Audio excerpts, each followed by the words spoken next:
बंदी छोड़ सतगुरु रामपाल जी परमेश्वर जी की जय हो। परम पिता परमात्मा सारी सृष्टि के रचनहार कुल मालिक असंख्य ब्रह्मांडों के स्वामी जगत गुरु तीनों लोकों में प्रवेश करके सबका धारण पोषण करने वाले राजाधिराज आत्माधार नाथों के नाथ देवों के देव महादेव सर्वेश्वर महेश्वर मृत्युंजय अजरो अमर आदि अनादि सनातनी प्रभु जगत पिता जगदीश्वर श्री श्री 1008 की उपाधि के वास्तविक अधिकारी अकाल मूर्त सौद स्वरूपी राम वासुदेव सर्वगतम ब्रह्म परम पूज्य प्रथम पूज्य परम संत परम पुरुष परम धनी परम दयालु सत्य कबीर हक्का कबीर अल्लाहु कबीर अल्लाहु अकबर बाखबर अल्लाह ताला जगत के तारणहार जगत के मुक्तिदाता जगत के जगन्नाथ हारे के सहारे हिंदुओं के राम मुसलमानों के अल्लाह सिखों के वायुगुरु ईसाइयों के मसीह दया के सागर दयानिधि करुणा के सागर करुणानिधि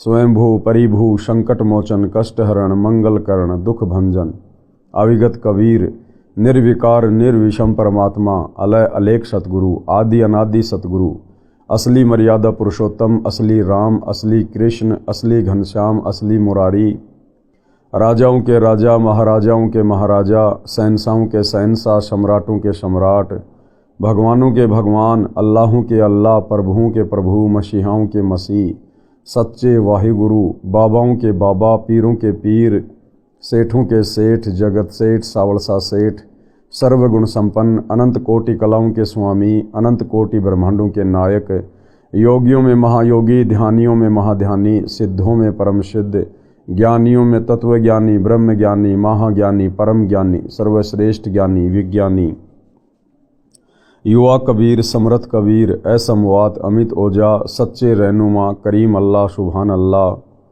दुनिया के अंतिम पैगंबर 8 सितंबर 1951 से गांव धनाना जिला सोनीपत हरियाणा भारतवर्ष की पावन भूमि पे प्रकट रियल कल की भगवान श्री नारायण साकार हरि श्री बाबा साहेब नूर अनंत परमात्मा सच्चे दरवेश सच्चे बाखबर संत श्रोमणी सतगुरु रामपाल जी परमेश्वर जी के चरण कमल में साध संगति से जुड़े हुए देश विदेश से आप और हम सभी सत्सेवक भाई बहनों का अनंत कोटि दंडवत प्रणाम। सत्साई भाई और बहनों, बहुत बड़ी दया बहुत बड़ी मेहर पूज्य गुरुदेव भगवान की परमेश्वर रामपाल जी की जिनके शुभ आशीर्वाद से विशेष आशीर्वाद से उन्हीं के कर कमल से लिखित पवित्र पुस्तक हिंदू साहिबान नहीं समझे गीता वेद पुराण इस पवित्र पुस्तक के ऊपर वीडियो बनाने की श्रृंखला जारी है। इसी श्रृंखला में आज हमारा ये चौथे नंबर का वीडियो है। प्रत्येक वीडियो में पूज्य गुरुदेव भगवान के आशीर्वाद से हिंदू समाज से जुड़े हुए भाई बहनों को अध्यात्म के विषय में भक्ति मार्ग के विषय में बहुत कुछ जानने और समझने को मिल रहा है। तो भाई और बहनों, अब हम इस पवित्र पुस्तक पर आगे बढ़ते हैं। आज हम इसके दूसरे टॉपिक को लेंगे जिसका नाम है पवित्र हिंदू शास्त्र वर्सेज हिंदू। आज हमारा मुख्य विषय क्या है, यानी जो पवित्र हिंदू समाज है वो अपने पवित्र सदग्रंथों के अनुसार सतभक्ति कर रहा है या नहीं कर रहा है। हिंदू धर्म के पवित्र शास्त्र कौन कौन से हैं, उन पवित्र शास्त्रों में अध्यात्म के विषय में क्या लिखा हुआ है, भक्ति और भगवान के विषय में क्या दिशा निर्देश हैं, और हिंदू समाज उन शास्त्रों के अनुसार भक्ति कर रहा है या नहीं कर रहा है। हिंदू धर्म को सनातन धर्म तथा वैदिक धर्म भी कहा जाता है। पवित्र हिंदू धर्म के मुख्य शास्त्र। धर्मनिष्ठ हिंदू समाज की धार्मिक पुस्तक इस प्रकार है। पवित्र चारों वेद जिनके नाम हैं ऋग्वेद यजुर्वेद सामवेद तथा अथर्ववेद। पवित्र श्रीमद् भगवत गीता, 18 पुराण, महाभारत ग्रंथ, श्रीमद् भागवत सुधा सागर तथा 11 उपनिषद आदि आदि। हिंदुओं का मानना है कि इन सर्व पवित्र शास्त्रों में परमात्मा की जानकारी है, भक्ति की जानकारी है। ये सत्य ज्ञान युक्त हैं। इन्हीं को आधार मानकर अपने धार्मिक अनुष्ठान व भक्ति कर्म करता है। अधिक संख्या में हिंदुओं का निवास स्थान होने के कारण महान भारत देश का नाम हिंदुस्तान भी है। भारत में हिंदुओं की संख्या ज़्यादा होने के कारण इसे हिंदुस्तान कहा जाता है। पवित्र हिंदू यानी सनातन धर्म ग्रंथों की अच्छी बातें। अब हिंदू धर्म के जो मुख्य ग्रंथ हैं इनमें अध्यात्म के विषय में क्या क्या अच्छी अच्छी बातें हैं उसके ऊपर हम रोशनी डालेंगे। पवित्र गीता जी की अच्छी बातें, यानी पवित्र गीता जी में क्या क्या अच्छी बातें हैं। श्रीमद् भगवद गीता अध्याय 16 श्लोक 23-24 में कहा है कि गीता अध्याय 16 श्लोक 23, हे अर्जुन, जो व्यक्ति शास्त्र विधि को त्याग कर अपनी इच्छा से मनमाना आचरण करता है उसको न सुख प्राप्त होता है, न सिद्धि प्राप्त होती है तथा न उसकी गति यानी मुक्ति यानी मोक्ष प्राप्ति होती है। पवित्र गीता जी जो कि हिंदुओं का मुख्य शास्त्र है, गीता जी में गीता का ज्ञान देने वाला भगवान ये ब्रह्म कह रहा है कि हे अर्जुन, जो व्यक्ति शास्त्र विधि को त्याग कर, शास्त्र विधि क्या, जिस धर्म का व्यक्ति जिन शास्त्रों को सत्य मानता है उन शास्त्रों में भक्ति और भगवान के विषय में जो जानकारी है उसके अनुसार साधना ना करके, भक्ति ना करके यदि वो मनमाना आचरण करता है उसको कहते शास्त्र विधि को त्याग कर किया गया मनमाना आचरण। तो क्या कहा गया है कि जो व्यक्ति शास्त्र विधि को त्याग कर अपनी इच्छा से मनमाना आचरण करता है उसको न सुख प्राप्त होता है, न सिद्धि प्राप्त होती है तथा न उसकी गति यानी मुक्ति अर्थात उसका मोक्ष भी नहीं होता है। किनका? जो व्यक्ति अपने धर्म के धर्म ग्रंथों के विपरीत मनमानी साधना करता है। उसके बाद गीता अध्याय 16 श्लोक 24, इससे तेरे लिए अर्जुन कर्तव्य यानी जो साधना करनी चाहिए तथा अकर्तव्य यानी जो साधना कर्म नहीं करने चाहिए उनकी व्यवस्था में शास्त्र ही प्रमाण है, तू शास्त्रोक्त भक्ति कर। उसके बाद भाई और बहनों, गीता अध्याय 16 श्लोक 24 में गीता बोलने वाला भगवान अर्जुन से क्या कह रहा है अध्यात्म को समझाते हुए कि इससे तेरे लिए अर्जुन जो कर्तव्य कर्म है और जो अकर्तव्य कर्म है, यानी कौन सी साधना करनी चाहिए और कौन सी साधना नहीं करनी चाहिए, उसके लिए केवल ये शास्त्र ही प्रमाण है। यानी किसी मनमुखी धर्मगुरु के कहने से या अपने हिसाब से मन कल्पित भक्ति कर्म करने से हमें कोई भी लाभ किसी भी प्रकार का अध्यात्म वाला नहीं होगा।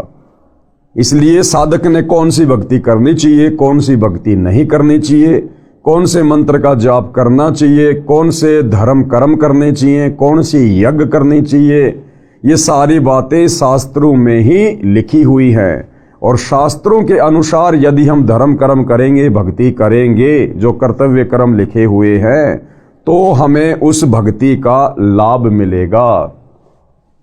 गीता अध्याय 16 श्लोक 24, इससे तेरे लिए अर्जुन कर्तव्य यानी जो साधना करनी चाहिए तथा अकर्तव्य जो साधना यानी भक्ति नहीं करनी चाहिए की व्यवस्था में शास्त्र ही प्रमाण है, तो शास्त्रोक्त भक्ति कर, यानी शास्त्रों के अंदर लिखी हुई भक्ति कर। उसके बाद गीता अध्याय 4 श्लोक 5, गीता अध्याय 2 श्लोक 12, गीता अध्याय 10 श्लोक 2 में कहा है कि हे अर्जुन, तेरे और मेरे बहुत जन्म हो चुके हैं। कौन कह रहा है? गीता का ज्ञान देने वाला भगवान ये ब्रह्म, कि अर्जुन तेरे और मेरे बहुत जन्म हो चुके हैं, तू नहीं जानता, मैं जानता हूं। तू, मैं और ये राजा लोग जो महाभारत के युद्ध में लड़ाई करने के लिए खड़े हुए थे। तो गीता ज्ञान देने वाला भगवान ब्रह्म क्या कह रहा है कि अर्जुन तू और मैं यानी ब्रह्म और ये राजा लोग पहले भी जन्मे थे और आगे भी जन्मेंगे। यानी गीता ज्ञान देने वाला भगवान स्पष्ट कर रहा है कि अर्जुन तू भी जन्म मरण में, मैं भी जन्म मरण में, और इस महाभारत के युद्ध में जितने भी प्राणी हैं, सैनिक हैं, ये राजा है, ये भी जन्म और मरण में, तुम्हारे भी जन्म और मरण होते हैं और मैं भी जन्म और मरण में हूं। कौन कह रहा है? गीता का ज्ञान देने वाला भगवान। हिंदू धर्म से जुड़े भाई बहन गीता ज्ञान दाता को सर्वश्रेष्ठ परमात्मा मानते हैं अपनी आदि अधूरी आध्यात्मिक जानकारी के चलते। कुछ कहते हैं कि श्री कृष्ण जी ने गीता जी का ज्ञान दिया। जब गहराई में जाएंगे तो पता चलेगा कि श्री कृष्ण जी के शरीर में प्रेत की तरह प्रवेश करके इस काल ब्रह्म ने, जो ब्रह्मा विष्णु महेश का पिता है, दुर्गा का पति है, इसने गीता का ज्ञान दिया। तो भाइयों और बहनों, आप जिसको भी मानते हैं वो स्वयं स्पष्ट कर रहा है अर्जुन को ज्ञान सुनाते समय कि भाई तेरे और मेरे बहुत जन्म हो चुके हैं, तू नहीं जानता, मैं जानता हूं।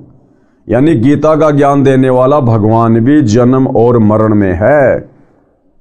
उसके पास पूर्ण मुक्ति का साधन नहीं है, रास्ता नहीं है। अगर होता तो सबसे पहले वो अपने जन्म और मरण को समाप्त करता। तो जो गीता ज्ञान देने वाला भगवान स्वयं जन्म और मरण में है, तो भला उसकी भक्ति करने से हम साधकों का जन्म और मरण का ये भयंकर रोग भला कैसे समाप्त हो सकता है। अर्थात गीता का ज्ञान देने वाला भगवान कंप्लीट भगवान नहीं है। आगे क्या कह रहा है गीता ज्ञान दाता? मेरी उत्पत्ति को यानी मेरे जन्म लेने की प्रक्रिया को ऋषिजन व देवतागण नहीं जानते। क्यों नहीं जानते? क्योंकि ये ऋषिजन और देवतागण ये सारे इस ब्रह्म से उत्पन्न हैं, इस ब्रह्म के अंडर में हैं, इस ब्रह्म के कंट्रोल में हैं। इसलिए ये ऋषिगण और ये देवतागण उस ब्रह्म के विषय में भली भांति नहीं जानते हैं। मेरी उत्पत्ति को ऋषिजन व देवतागण नहीं जानते क्योंकि ये मेरे से उत्पन्न हुए हैं। स्पष्ट है कि गीता ज्ञान कहने वाला नाशवान है। अब भाई और बहनों, गुरुदेव सत्संग में बताते हैं कि बाप की उत्पत्ति को बेटा बेटी नहीं बता सकते, बाप की डेट ऑफ बर्थ बेटा बेटी नहीं बता सकते।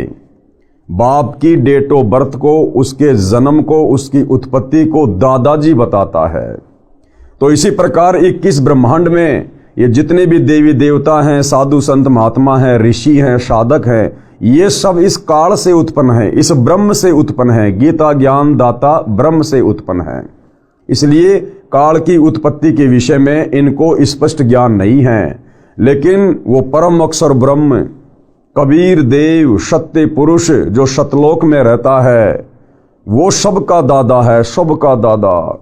इसलिए उन्होंने आकर 650 साल पहले बनारस के काशी में कबीर दास नाम से उन्होंने सबकी उत्पत्ति, जन्म और मरण के विषय में कबीर सागर में यानी सूक्ष्म वेद 5वें वेद में बिल्कुल क्लियर करवा दिया।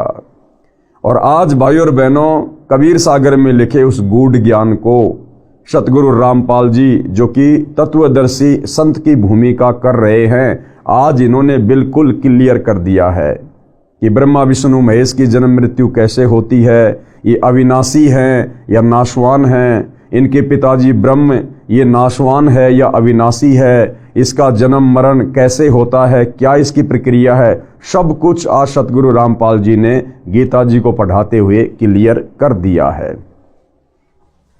गीता अध्याय 2 श्लोक 17, गीता अध्याय 15 श्लोक 17 में कहा है कि हे अर्जुन, अविनाशी तो उसको जान जिसे मारने में कोई सक्षम नहीं है। यानी गीता ज्ञान देने वाला ये ब्रह्म काल भगवान ये स्वयं स्वीकार कर रहा है कि अर्जुन, अविनाशी तो उसको जान। अविनाशी कौन?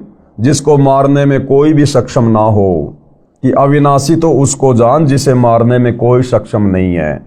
तो गीता का ज्ञान देने वाला ये भगवान ब्रह्म अपने से अन्य किसी और परमात्मा को अविनाशी कह रहा है।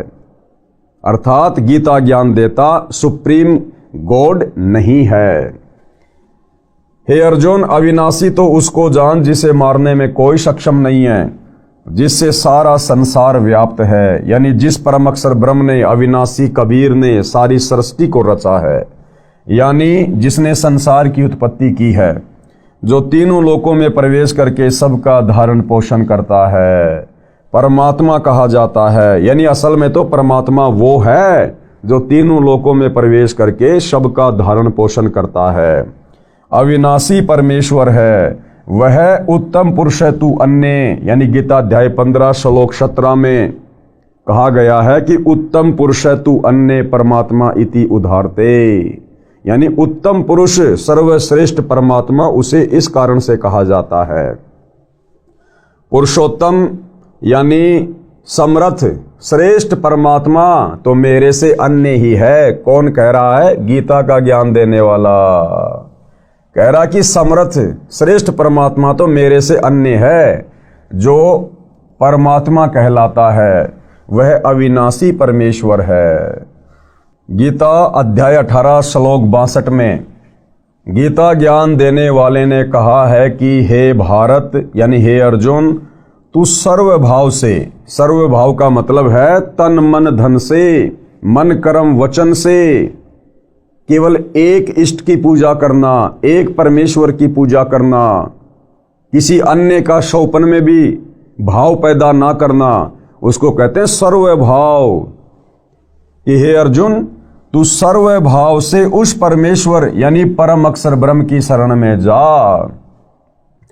गीता ज्ञानदाता ने ये बात कहकर गीता अध्याय 18 श्लोक 62 में कि हे भारत, हे अर्जुन, तू सर्वभाव से उस परमेश्वर की शरण में जा, अर्थात तू मेरी भक्ति को भी छोड़ दे। यानी गीता ज्ञान देने वाले ब्रह्म ने अपनी भक्ति के विषय में भी अर्जुन को कह दिया कि तू मेरी भक्ति भी छोड़ दे और तू सर्वभाव से उस परम अक्षर ब्रह्म की शरण में जा, उस सत्य पुरुष की शरण में जा। तब तेरी पूर्ण मुक्ति होगी, तेरा पूर्ण मोक्ष होगा, जन्म और मरण से तेरा सदा के लिए छुटकारा होगा। तो विशेषकर हिंदू समाज से जुड़े भाई बहनों को विचार करना चाहिए कि हम जिस गीता ज्ञान देने वाले भगवान को सर्वश्रेष्ठ भगवान मानकर पूज रहे हैं, और भाई और बहनों 99% हिंदू समाज तो केवल श्री कृष्ण जी को ही गीता का ज्ञान देने वाला भगवान मानता है, जबकि असल में गीता का ज्ञान देने वाला श्री कृष्ण नहीं। श्री कृष्ण के तो मात्र शरीर को प्रयोग में लिया गया, खड़ा श्री कृष्ण दिखाई दे रहा था, लेकिन शक्ति काल ब्रह्म की काम कर रही थी। वो प्रेत की तरह श्री कृष्ण जी के शरीर को यूज करते हुए गीता जी का ज्ञान बोल रहा था। तो गीता ज्ञान देने वाले भगवान ने भी क्लियर कर दिया कि भाई अर्जुन, मेरी भी भक्ति छोड़ दे, मेरी भक्ति से भी पूर्ण मुक्ति नहीं है। अगर तुझे पूर्ण मोक्ष चाहिए तो सर्वभाव से, मन कर्म वचन से उस परम अक्षर ब्रह्म की शरण में जा। और उसकी शरण में कैसे जाया जाएगा? गीता अध्याय 4 श्लोक 34 में कहा है कि उसके लिए तू तत्वदर्शी संत की शरण में जा, और जैसा वो तत्वदर्शी संत तुझे अध्यात्म के विषय में उपदेश दे, उनके वचन में रहकर, उनकी मर्यादाओं में रहकर भक्ति कर, तब तुझे इस 21 ब्रह्मांड से पूर्ण मुक्ति मिलेगी। गीता अध्याय 18 श्लोक 62 में गीता ज्ञान देने वाले ने कहा है कि हे भारत, तू सर्वभाव से उस परमेश्वर यानी परम अक्षर ब्रह्म की शरण में जा। उसकी कृपा से परम शांति को तथा शाश्वतम स्थानम अर्थात सनातन परम धाम यानी अविनाशी लोक, कौन सा? सत्य लोक को प्राप्त होगा। भाई और बहनों, परम शांति उसी समय हो सकती है जब हमारा जन्म और मरण का झंझट समाप्त हो जाए। यदि हम जन्म और मरण में हैं, हमें कभी सौपन में भी 21 ब्रह्मांड में इस काल के लोक में परम शांति नहीं हो सकती है। जिस परमेश्वर की शरण में जाने को कहा है उसके विषय में गीता अध्याय 8 श्लोक 1, 3, 8, 9, 10, 20, 22, गीता अध्याय 15 श्लोक 17 में इस प्रकार कहा है। क्या कहा है? अर्जुन ने गीता अध्याय 8 श्लोक 1 में प्रश्न किया कि आपने गीता अध्याय 7 श्लोक 29 में जिस तत्व ब्रह्म के विषय में कहा है वह तत्व ब्रह्म क्या है? यानी गीता ज्ञान देने वाले काल ब्रह्म ने अर्जुन से गीता अध्याय 7 श्लोक नंबर 29 में अपने से अन्य किसी दूसरे परमात्मा की, भगवान की, तत्व ब्रह्म की बात कही थी। तो अर्जुन पूछता है कि वो तत्व ब्रह्म क्या है, मुझे उसके विषय में जानकारी दे कि वो तत्व ब्रह्म क्या है। अर्जुन ने गीता अध्याय 8 श्लोक 1 में प्रश्न किया कि आपने गीता अध्याय 7 श्लोक 29 में जिस तत्व ब्रह्म के विषय में कहा है वह तत्व ब्रह्म क्या है, यानी सर्वश्रेष्ठ परमात्मा क्या है।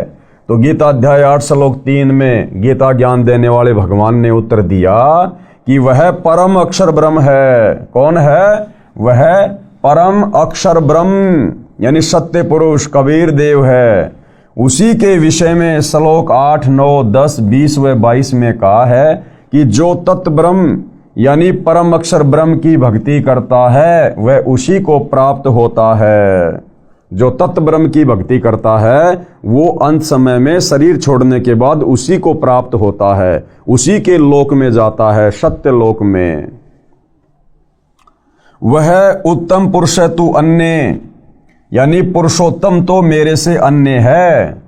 गीता अध्याय 15 श्लोक नंबर 17 में गीता का ज्ञान देने वाला भगवान अपने से अन्य सर्वश्रेष्ठ परमात्मा के विषय में कह रहा है कि उत्तम पुरुष तू अन्य परमात्मा इति उदाहरते ये लोग तरम अवश्य विभर्ति अवय ईश्वर है। कि वास्तव में परमात्मा कहने के लायक तो वही है। पुरुषोत्तम तो मेरे से अन्य है, वह परमात्मा कहा जाता है, यानी वास्तव में उसी को परमात्मा कहा जा सकता है। भगवान कहलाने के योग्य वही है जो तीनों लोकों में प्रवेश करके सबका धारण पोषण करता है, यानी पूरी सृष्टि के जीवों का जो धारण पोषण करता है वास्तव में वही पुरुषोत्तम कहलाने के योग्य है।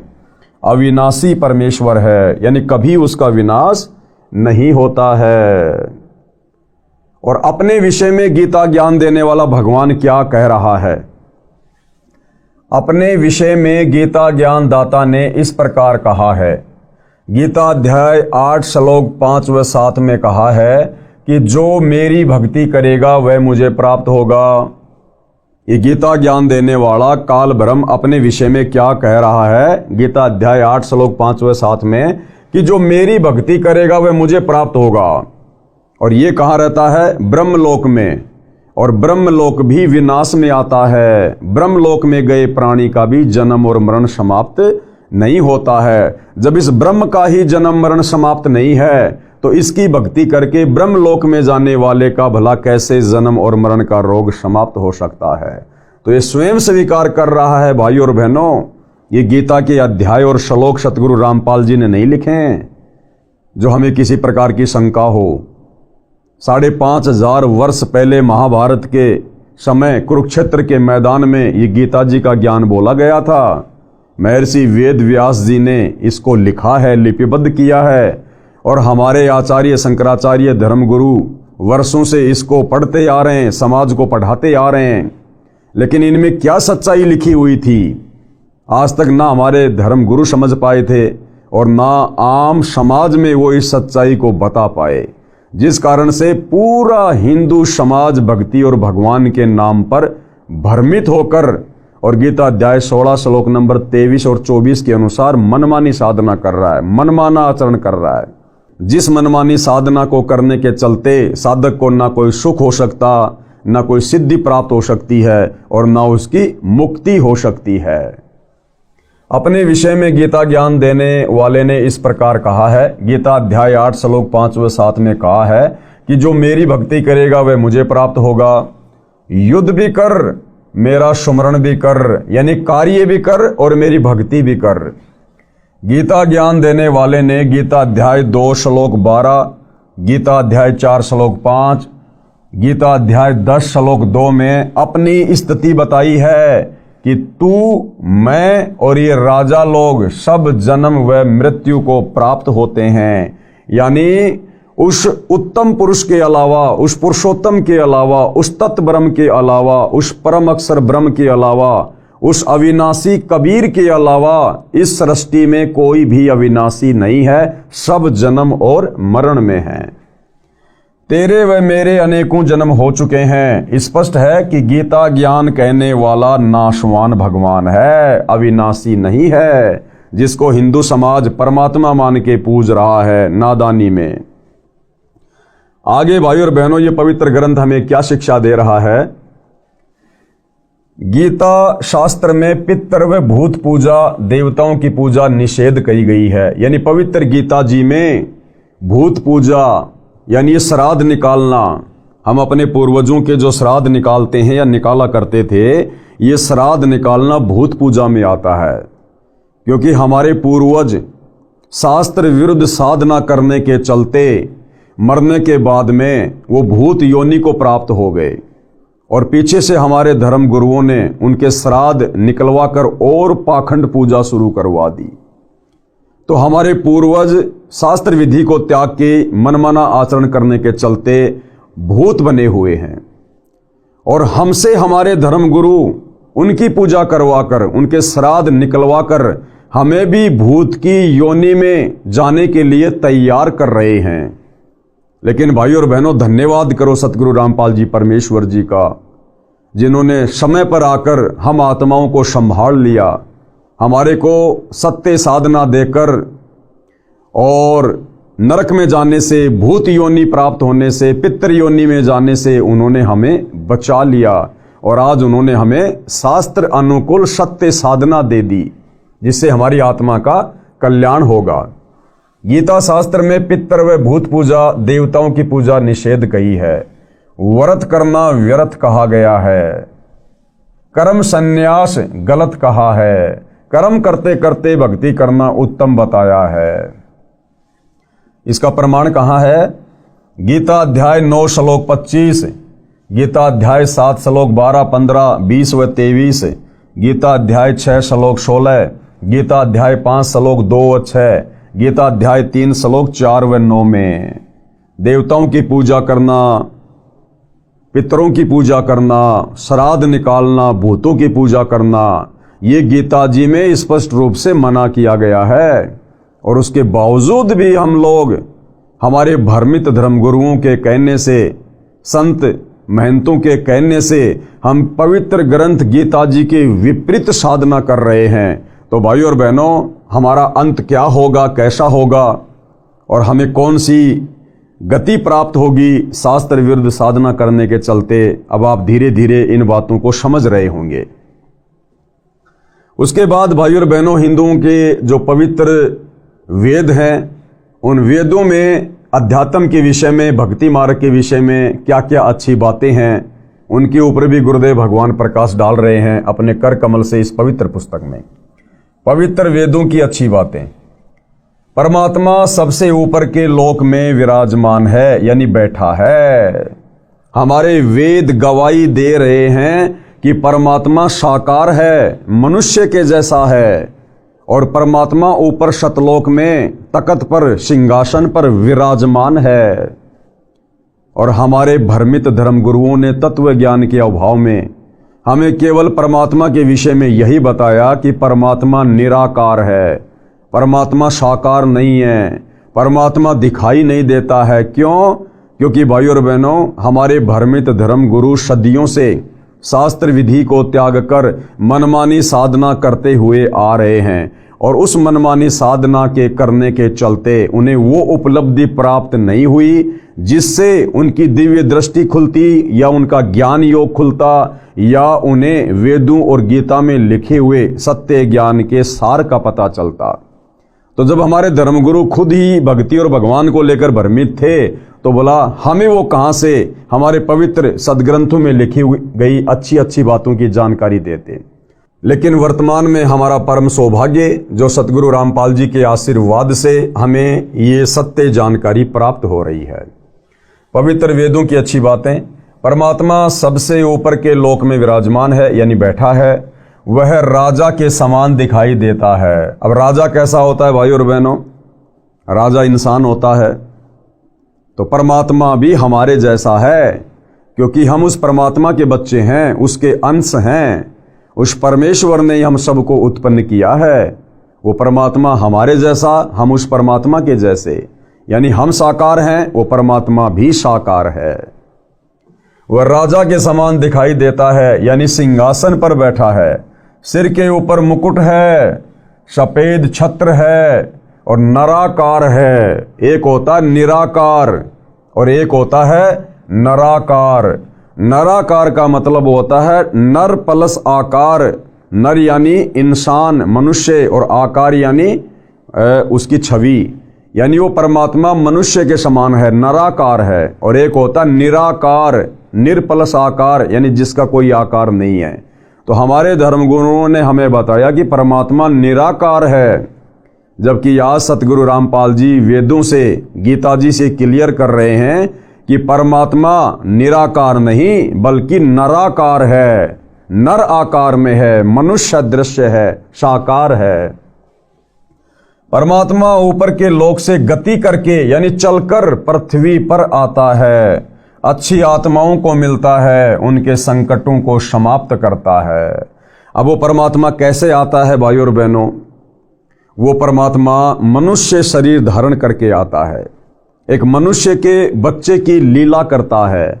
जैसा कि वेदों में लिखा हुआ है कि वो परमात्मा प्रत्येक युग में शिशु रूप धारण करके किसी तालाब में विकसित कमल के फूल के ऊपर प्रकट होता है, और वहां से उस परमेश्वर को एक निसंतान दंपत्ति अपने घर उठाकर ले जाते हैं, और उनकी जो परवरिश होती है, उनका जो पालन पोषण होता है, वो कवारी गायों के दूध से होता है। ऐसी लीला वो कबीर परमात्मा, वो परम अक्षर ब्रह्म, सत्य पुरुष, उत्तम पुरुष प्रत्येक युग में करता है। ये प्रमाण बना के छोड़ देता है कि जब वो भक्ति युग आएगा आगे चलकर, कलयुग की पिछली पीढ़ी वाला, उस समय वेदों में लिखी हुई इन बातों को पढ़कर और कब कब उस परमात्मा ने इस प्रकार की लीलाएं की, उन समस्त घटनाओं को देखकर भगवान को पहचानने में देर नहीं करेंगी। तो भाइयों और बहनों, वेदों में परमात्मा के प्रकट होने की जो लीलाएं लिखी हुई हैं, उन लीलाओं के अंतर्गत केवल कबीर परमात्मा ही फिट बैठते हैं, ना श्री रामचंद्र जी फिट बैठते हैं, क्योंकि रामचंद्र जी किसी तालाब में विकसित कमल के फूल पर शिशु रूप में प्रकट नहीं हुए, वे तो कौशल्या के गर्भ से जन्मे थे।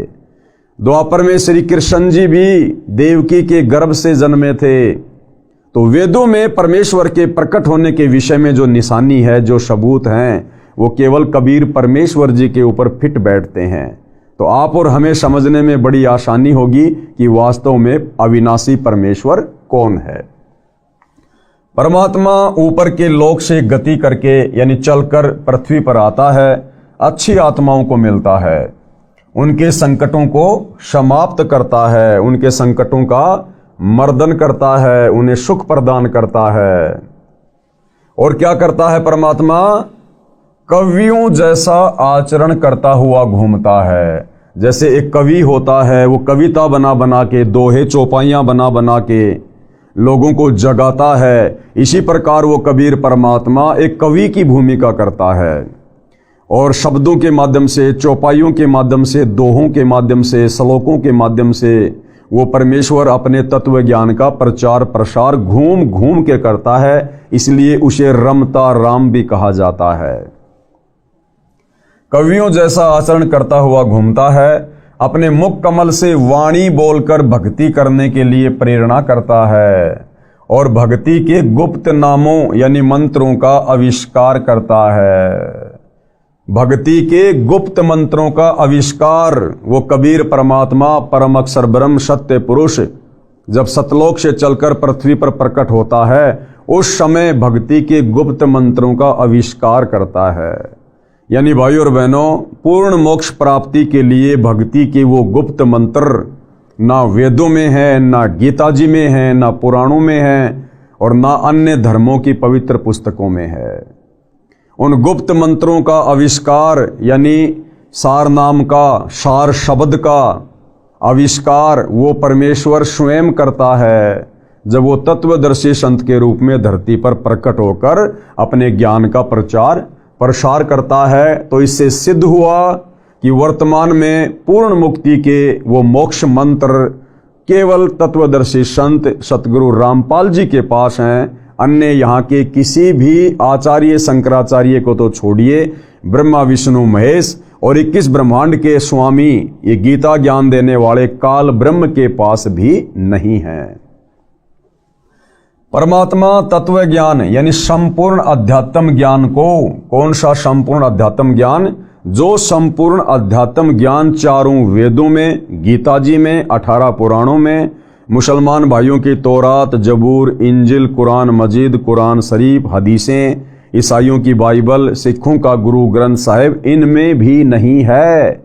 उस तत्व ज्ञान को वो परमात्मा नीचे आकर अपने मुख कमल से वाणियों के माध्यम से बोलता है।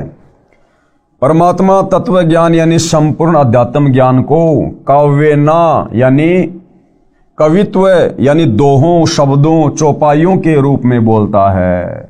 जैसे 650 साल पहले कबीर परमात्मा हाथ में एक तारा लेकर कहीं किसी भी चौराहे पर खड़े होकर ये अध्यात्म ज्ञान, ये तत्व ज्ञान दोहों के माध्यम से, शब्दों के माध्यम से, चौपाइयों के माध्यम से बोलने लग जाया करते थे।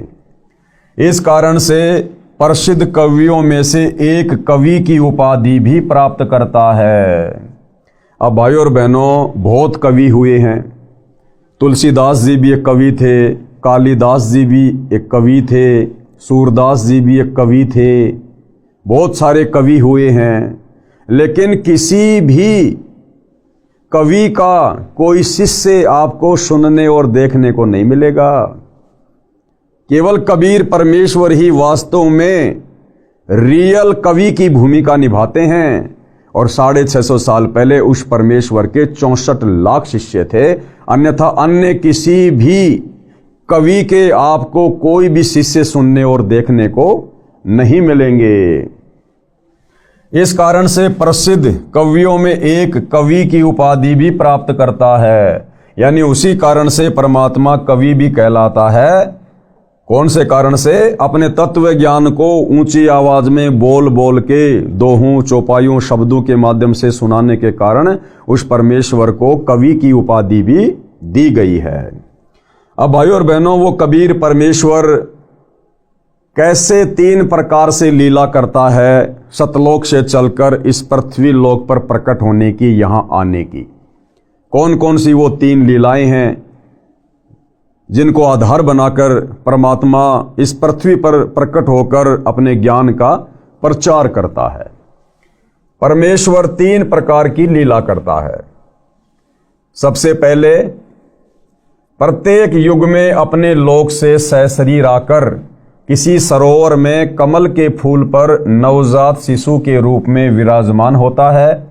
उस शिशु की परवरिश यानी पोषण की लीला कवारी गायों द्वारा होती है। बड़ा होकर तत्व ज्ञान प्रचार करता है। तो पहले आपको बता दिया गया है कि ना राम, ना श्री कृष्ण, ना ब्रह्मा विष्णु महेश, ना अन्य अवतार वेदों में लिखी गई परमात्मा के प्रकट होने की लीला के अनुसार इनमें कोई भी फिट नहीं बैठता है। केवल कबीर परमेश्वर ही हैं जो चारों युगों में इस प्रकार की लीला करके प्रकट होते हैं। उसके बाद उस परमेश्वर की जो परवरिश की लीला होती है वो कवारी गायों के दूध से होती है, यानी कवारी गाय दूध देती है जिससे परमेश्वर की परवरिश की लीला होती है। अब रामचंद्र जी की परवरिश, श्री कृष्ण जी की परवरिश, अन्य अवतारों की परवरिश, ब्रह्मा विष्णु महेश की परवरिश कवारी गायों से नहीं हुई। उन्होंने तो अपनी माताओं का दूध पिया। माताओं का दूध जिस प्रकार से एक आम व्यक्ति माँ के गर्भ से जन्म लेकर और शिशु रूप में माँ का दूध पीता है, तो कवारी गायों से कबीर परमेश्वर की परवरिश होती है। ये वेदों में परमेश्वर की एक अन्य पहचान है। और फिर बड़ा होकर तत्व ज्ञान का प्रचार करता है। नंबर 2, दूसरी क्या विधि है, क्या पहचान है परमेश्वर की पृथ्वी पर प्रकट होने की?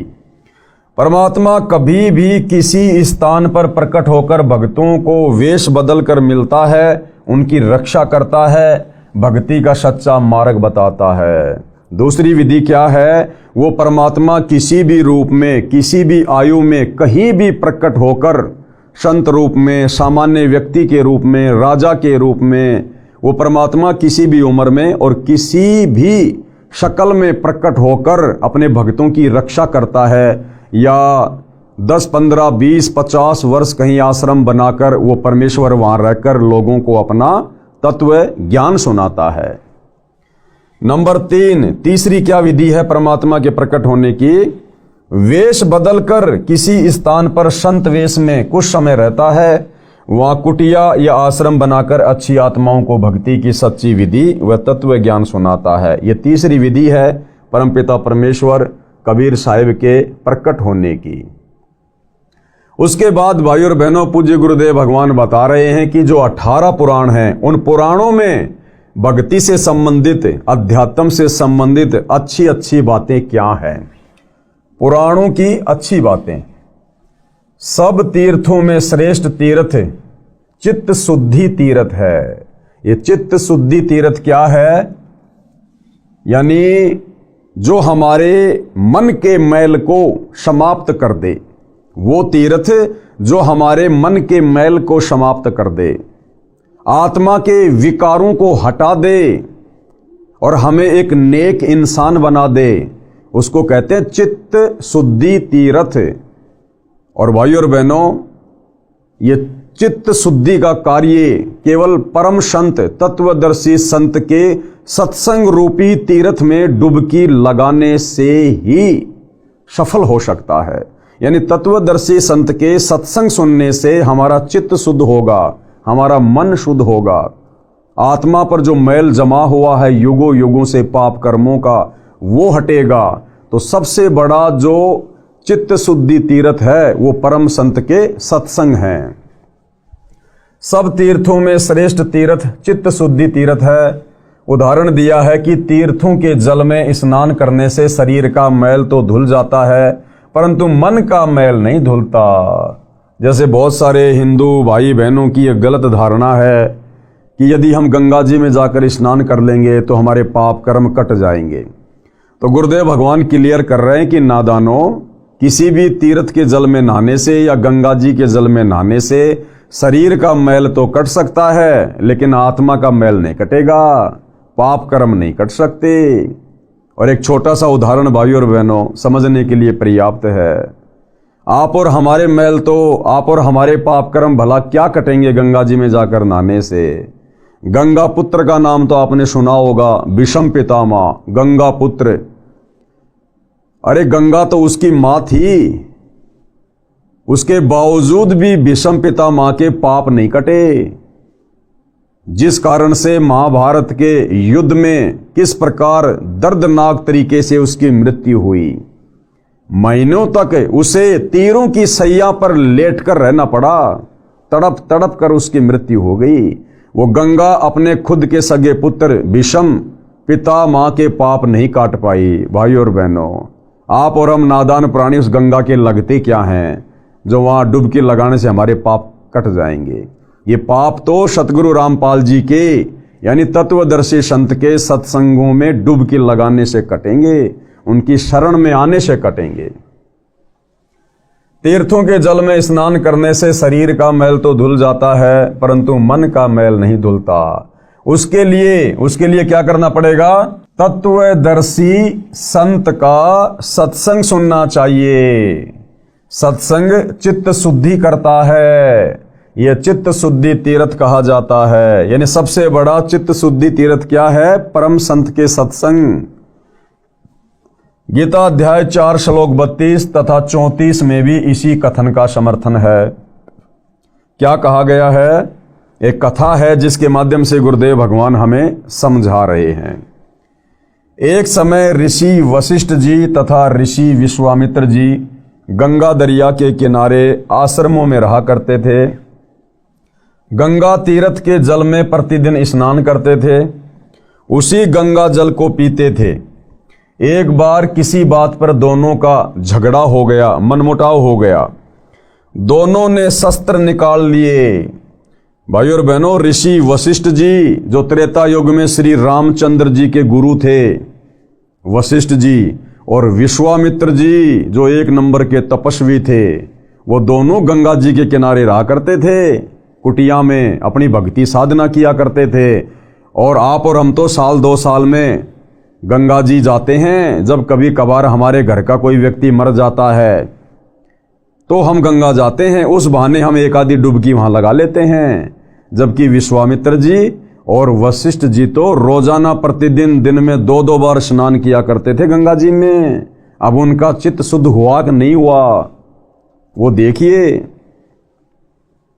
एक बार किसी बात पर दोनों का झगड़ा हो गया, दोनों ने शस्त्र निकाल लिए, यानी हथियार निकाल लिए, दोनों ने एक दूसरे को मारने को तैयार हो गए। उनका बीच बचाव करवाकर युद्ध समाप्त करवाया। अब बताओ, उस गंगा जी के स्नान ने वशिष्ठ और विश्वामित्र जैसे ऋषियों का भी चित्त शुद्ध नहीं किया। अगर उनका चित्त शुद्ध हो गया होता तो जिस व्यक्ति का चित्त शुद्ध हो जाता है, जिसकी आत्मा निर्मल हो जाती है, जिसको तत्व ज्ञान हो जाता है, वो व्यक्ति कभी जीवन में शस्त्र नहीं उठा सकता। वो व्यक्ति कभी किसी को मारने मरने के लिए हथियार नहीं उठा सकता। और दोनों इतने बड़े महर्षि, और उसके बावजूद भी उन्होंने हथियार उठा लिए, एक दूसरे को मरने मारने को तैयार हो गए। तो कहां से उनका चित्त शुद्ध हुआ होगा? तो गुरुदेव भगवान हमें यह समझाना चाहते हैं कि नादानों, मात्र गंगा जी में नहाने से चित्त शुद्ध नहीं होता, पाप नहीं कटते। ये पाप कटेंगे परम संत की शरण में आकर शास्त्र अनुकूल शत भक्ति करने से, यथार्थ धर्म कर्म करने से, गुरु आज्ञा गुरु वचन में रहकर शत भक्ति करने से। एक बार किसी बात पर दोनों का कलेश हो गया, दोनों ने शस्त्र निकाल लिए, एक दूसरे को मारने को तैयार हो गए। उनका बीच बचाव करवाकर युद्ध समाप्त करवाया। अब भाइयों और बहनों, आप और हम सतगुरु रामपाल जी परमेश्वर जी के यथार्थ 13वें कबीर पंथ से जुड़े हुए कबीर पंथियों को भी शिक्षा लेनी चाहिए। आज सतगुरु रामपाल जी परमेश्वर जी अपने मिशन के तहत सन 2014 से वर्तमान समय 2025 तक हिसार जेल में बैठे हुए हैं। और परमेश्वर जी ने सन 1994 से अपने यथार्थ 13वें कबीर पंथ की शुरुआत की, हम आत्माओं का चित्त शुद्ध करने के लिए, हमारे पाप कर्मों को काटने के लिए। हमने उनकी शरण ग्रहण की, हम उनके भगत कहलाते हैं। लेकिन भाइयों और बहनों, वर्तमान 2025 तक कितनी आत्माओं का चित्त शुद्ध हो पाया है? आज आप देख रहे हैं सतगुरु रामपाल जी परमेश्वर जी की संगत में 2 पार्ट हैं। एक सतलोक आश्रम मैनेजमेंट हरियाणा और दूसरा साध संगति से जुड़े हुए सत्सेवक भाई बहन। आज केवल साध संगति से जुड़े सत्सेवक भाई बहनों का ही चित्त शुद्ध हो पाया है, क्योंकि हमने परम संत के सत्संगों को चित्त शुद्धि की दृष्टि से सुना है, समझा है और उन पर अमल किया है। तो गुरु ने हमारे ऊपर आशीर्वाद बख्शा, गुरु हमारे ऊपर प्रसन्न हुए, उन्होंने अपना आशीर्वाद दिया, अपनी दया बख्शी, तो आज हमारा चित्त शुद्ध हुआ। लेकिन दूसरी तरफ सतलोक आश्रमों से जुड़े हुए भाई बहन, पूज्य गुरुदेव जी का कलयुगी परिवार, ये परमेश्वर के चित्त शुद्धि सत्संग में डुबकी लगाने के बावजूद भी उनको ना पहचान कर, अपने जैसा मानुष मानकर, उनमें तरह तरह के दोष देखकर आज भी ये आत्माएं उस चित्त शुद्धिकरण से कोसों दूर है। और किस प्रकार से सतलोक आश्रमों से जुड़े भाई बहन, गुरुदेव का कलयुगी परिवार बात बात पर साध संगति से जुड़े भगत भाई बहनों के साथ में झगड़ा करता है, घरों में घुसकर हथियार उठाकर उन्हें मारता है। तो भाई और बहनों, ये चित्त शुद्धिकरण सतगुरु रामपाल जी परमेश्वर जी के मार्ग में, उनके पंथ में केवल साध संगति से जुड़ी हुई आत्माओं का ही हो पाया है। सूक्ष्म वेद में कहा है कि कबीर गंगा काठे घर करे, गंगा काठे यानी गंगा के किनारे चाहे घर बना लो और पीवे निर्मल नीर, और चाहे सुबह शाम रोजाना गंगा जी का पानी पियो, और मुक्ति नहीं सतनाम बिन कहे सच कबीर। भाई चाहे गंगा जी के किनारे महल बना लो, झोपड़ी डाल लो और रोजाना गंगा जी का निर्मल जल पियो। अगर आपने सच्चे सतगुरु तत्वदर्शी संत से वो 2 अक्षर का शतनाम शत भक्ति मंत्र प्राप्त नहीं किया और उस तत्वदर्शी संत के बताए अनुसार मर्यादा में रहकर साधना नहीं की, तो कबीर परमात्मा कहते हैं कि चाहे तू 1,00,000 जन्म गंगा जी का जल पीते रहना और गंगा जी के किनारे जाके बस जाना, तेरी मुक्ति नहीं हो सकती। गरीब गंगा काठे घर करे पीवे निर्मल नीर, और मुक्ति नहीं सतनाम बिन कहे सत्य कबीर।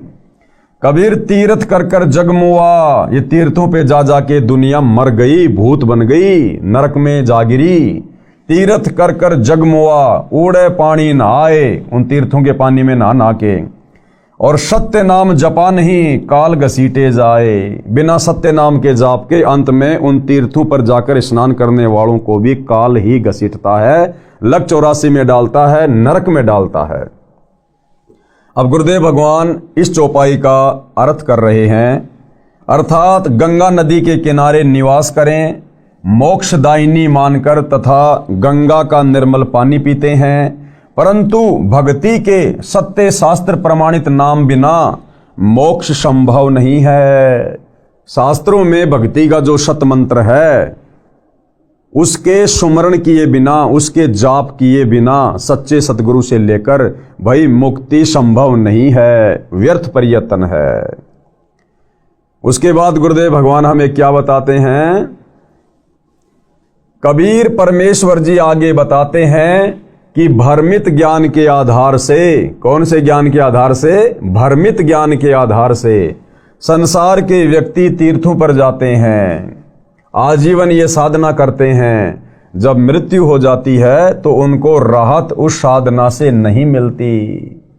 आप देखते हो भाई और बहनों, ऐसे अच्छे अच्छे भगत, अच्छे अच्छे साधक जो शास्त्र विधि को त्याग के मनमानी साधना करते हैं, पूजा पाठ करते हैं बहुत ज्यादा, और अंत में उनकी ऐसी दुर्गति से मृत्यु होती है, कोई उनकी टेक केयर करने वाला भी नहीं होता, हॉस्पिटलों में सड़ सड़ के मरते हैं। तो गुरुदेव भगवान कह रहे हैं कि सतनाम के जाप बिना और सच्चे सतगुरु की शरण में आकर भक्ति किए बिना भैया आप चाहे कितने भी यत्न और प्रयत्न कर लेना, मुक्ति नहीं है, दुर्गति पीछा नहीं छोड़ सकती। आजीवन ये साधना करते हैं, जब मृत्यु हो जाती है तो उनको राहत उस साधना से नहीं मिलती। काल के दूत उनको बलपूर्वक यानी जबरदस्ती घसीट कर खींच कर ले जाते हैं और दंडित करते हैं। कर्म कांड करना, पितर पूजा, श्राद्ध निकालना, भूत पूजा, मूर्ति पूजा वेद विरुद्ध है। ये जितनी भी साधनाएं हैं भाई और बहनों, ये कर्म कांड, कौन से कर्म कांड? ये पितर पूजना, श्राद्ध निकालना, भूत पूजा, मूर्ति पूजा, चौराहे की पूजा, पेड़ पौधों की पूजा, मूर्ति पूजा, ये सब वेद विरुद्ध है, यानी शास्त्रों के विरुद्ध है, और अज्ञानतावश समाज इसे कर रहा है।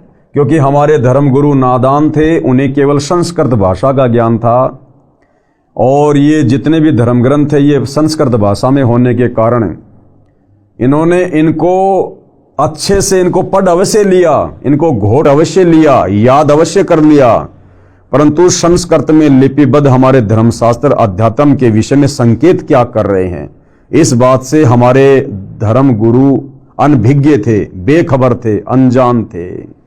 तो अज्ञानतावश हम लोगों ने उन धर्म गुरुओं को प्रकांड ज्ञाता मानकर और उनके द्वारा बताई गई साधना हम करते रहे, जिस कारण से हमारे पूर्वजों की भी मुक्ति नहीं हुई, और आज वही धर्म गुरु उन भूत बने हुए पूर्वजों के हमसे श्राद्ध निकलवा रहे हैं।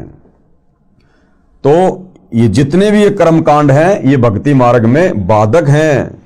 कर्मकांड करना, पितर पूजा, श्राद्ध निकालना, भूत पूजा, मूर्ति पूजा वेद विरुद्ध है, अज्ञानवश करते हैं, यानी अभी हमें तत्व ज्ञान नहीं है।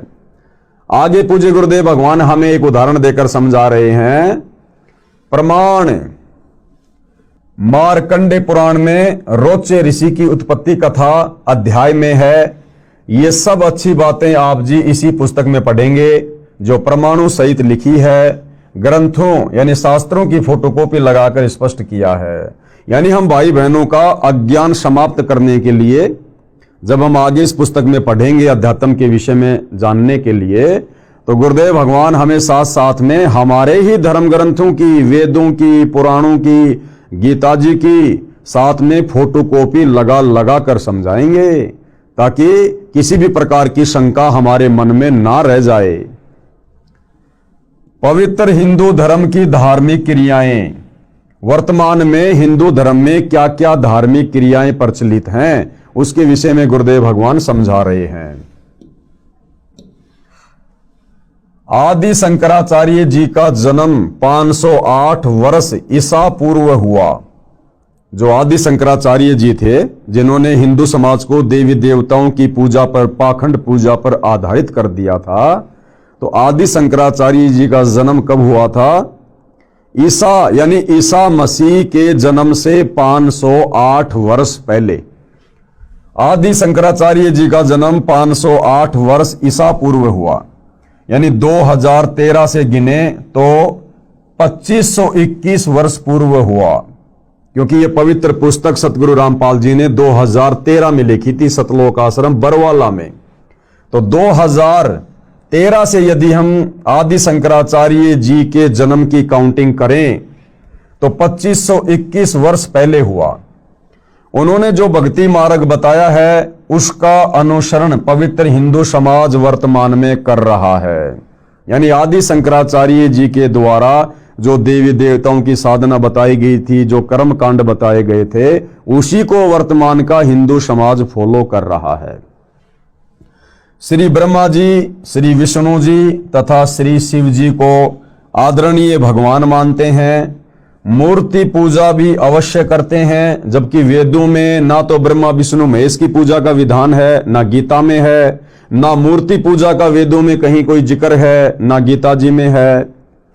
पंचदेव पूजा का विधान है, जिसमें ये तीनों देवता भी हैं, इनकी पूजा करते हैं। ये भी मानते हैं कि श्री ब्रह्मा जी रजगुण है, श्री विष्णु जी सतगुण है तथा श्री शंकर जी तमगुण है। क्यों? क्योंकि ये सारी बातें हमारे पुराणों में लिखी हुई है कि श्री ब्रह्मा जी रजोगुण है, विष्णु जी सतोगुण है और श्री शंकर जी तमोगुण है।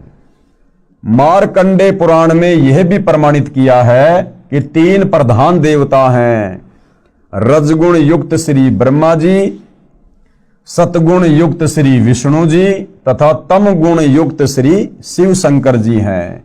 ये ही तीन देवता हैं और ये ही तीन गुण हैं, क्योंकि ये तीनों देवता एक के गुण से युक्त हैं। हिंदू समाज का मानना है कि इन तीनों देवताओं के कोई माता पिता नहीं है। यानी हम अपनी नादानी में, अज्ञानता में, अध्यात्म की नासमझी के चलते, और ये हमारे जितने भी धर्मगुरु थे, आचार्य शंकराचार्य थे, इनको ना वेद ज्ञान था, ना इनको गीता जी का कंप्लीट ज्ञान था, और इन्होंने हमारे को जैसा पाठ पढ़ा दिया ब्रह्मा विष्णु महेश के बारे में कि ये तो अजरो अमर हैं, अविनाशी हैं, इनके कोई माता पिता नहीं है, ये तो सारी सृष्टि को पैदा करते हैं, ये स्वयंभू हैं, परिभू हैं। तो आम समाज ने भी उन धर्म गुरुओं की बातों को आंख बंद करके फॉलो कर लिया, और आज पूरे हिंदू समाज में इन तीनों देवताओं के विषय में यही गलत धारणा है कि ये तीनों देवता ही परमात्मा हैं और ये अविनाशी हैं, ये कभी मरते नहीं हैं, ये कभी जन्मते नहीं हैं। और ये भी मानते हैं कि ये कभी मरते नहीं हैं, इनका जन्म भी नहीं हुआ है, ये स्वयंभू हैं। स्वयंभू यानी स्वयं उत्पन्न होने वाला। फिर ये भी कहते हैं कि श्री ब्रह्मा जी की आयु 100 वर्ष है, जिसकी गणना इस प्रकार करते हैं। अब बताओ, एक तरफ तो कहते हैं कि तीनों देवता स्वयंभू है, अविनाशी हैं, ये मरते नहीं है, जन्मते नहीं, और फिर ये भी कहते हैं हमारे धर्मगुरु कि श्री ब्रह्मा जी की उम्र 100 वर्ष है, ब्रह्मा जी से 7 गुना ज्यादा उम्र श्री विष्णु जी की है, और विष्णु जी से 7 गुना ज्यादा उम्र श्री शंकर जी की है। तो ये दोनों बातें क्यों? अज्ञानता के कारण। अब गुरुदेव भगवान हमें बता रहे हैं कि इन तीनों देवताओं की जो आयु है, जो उम्र है, वो कितनी है और वो किस प्रकार से काउंट की जाती है।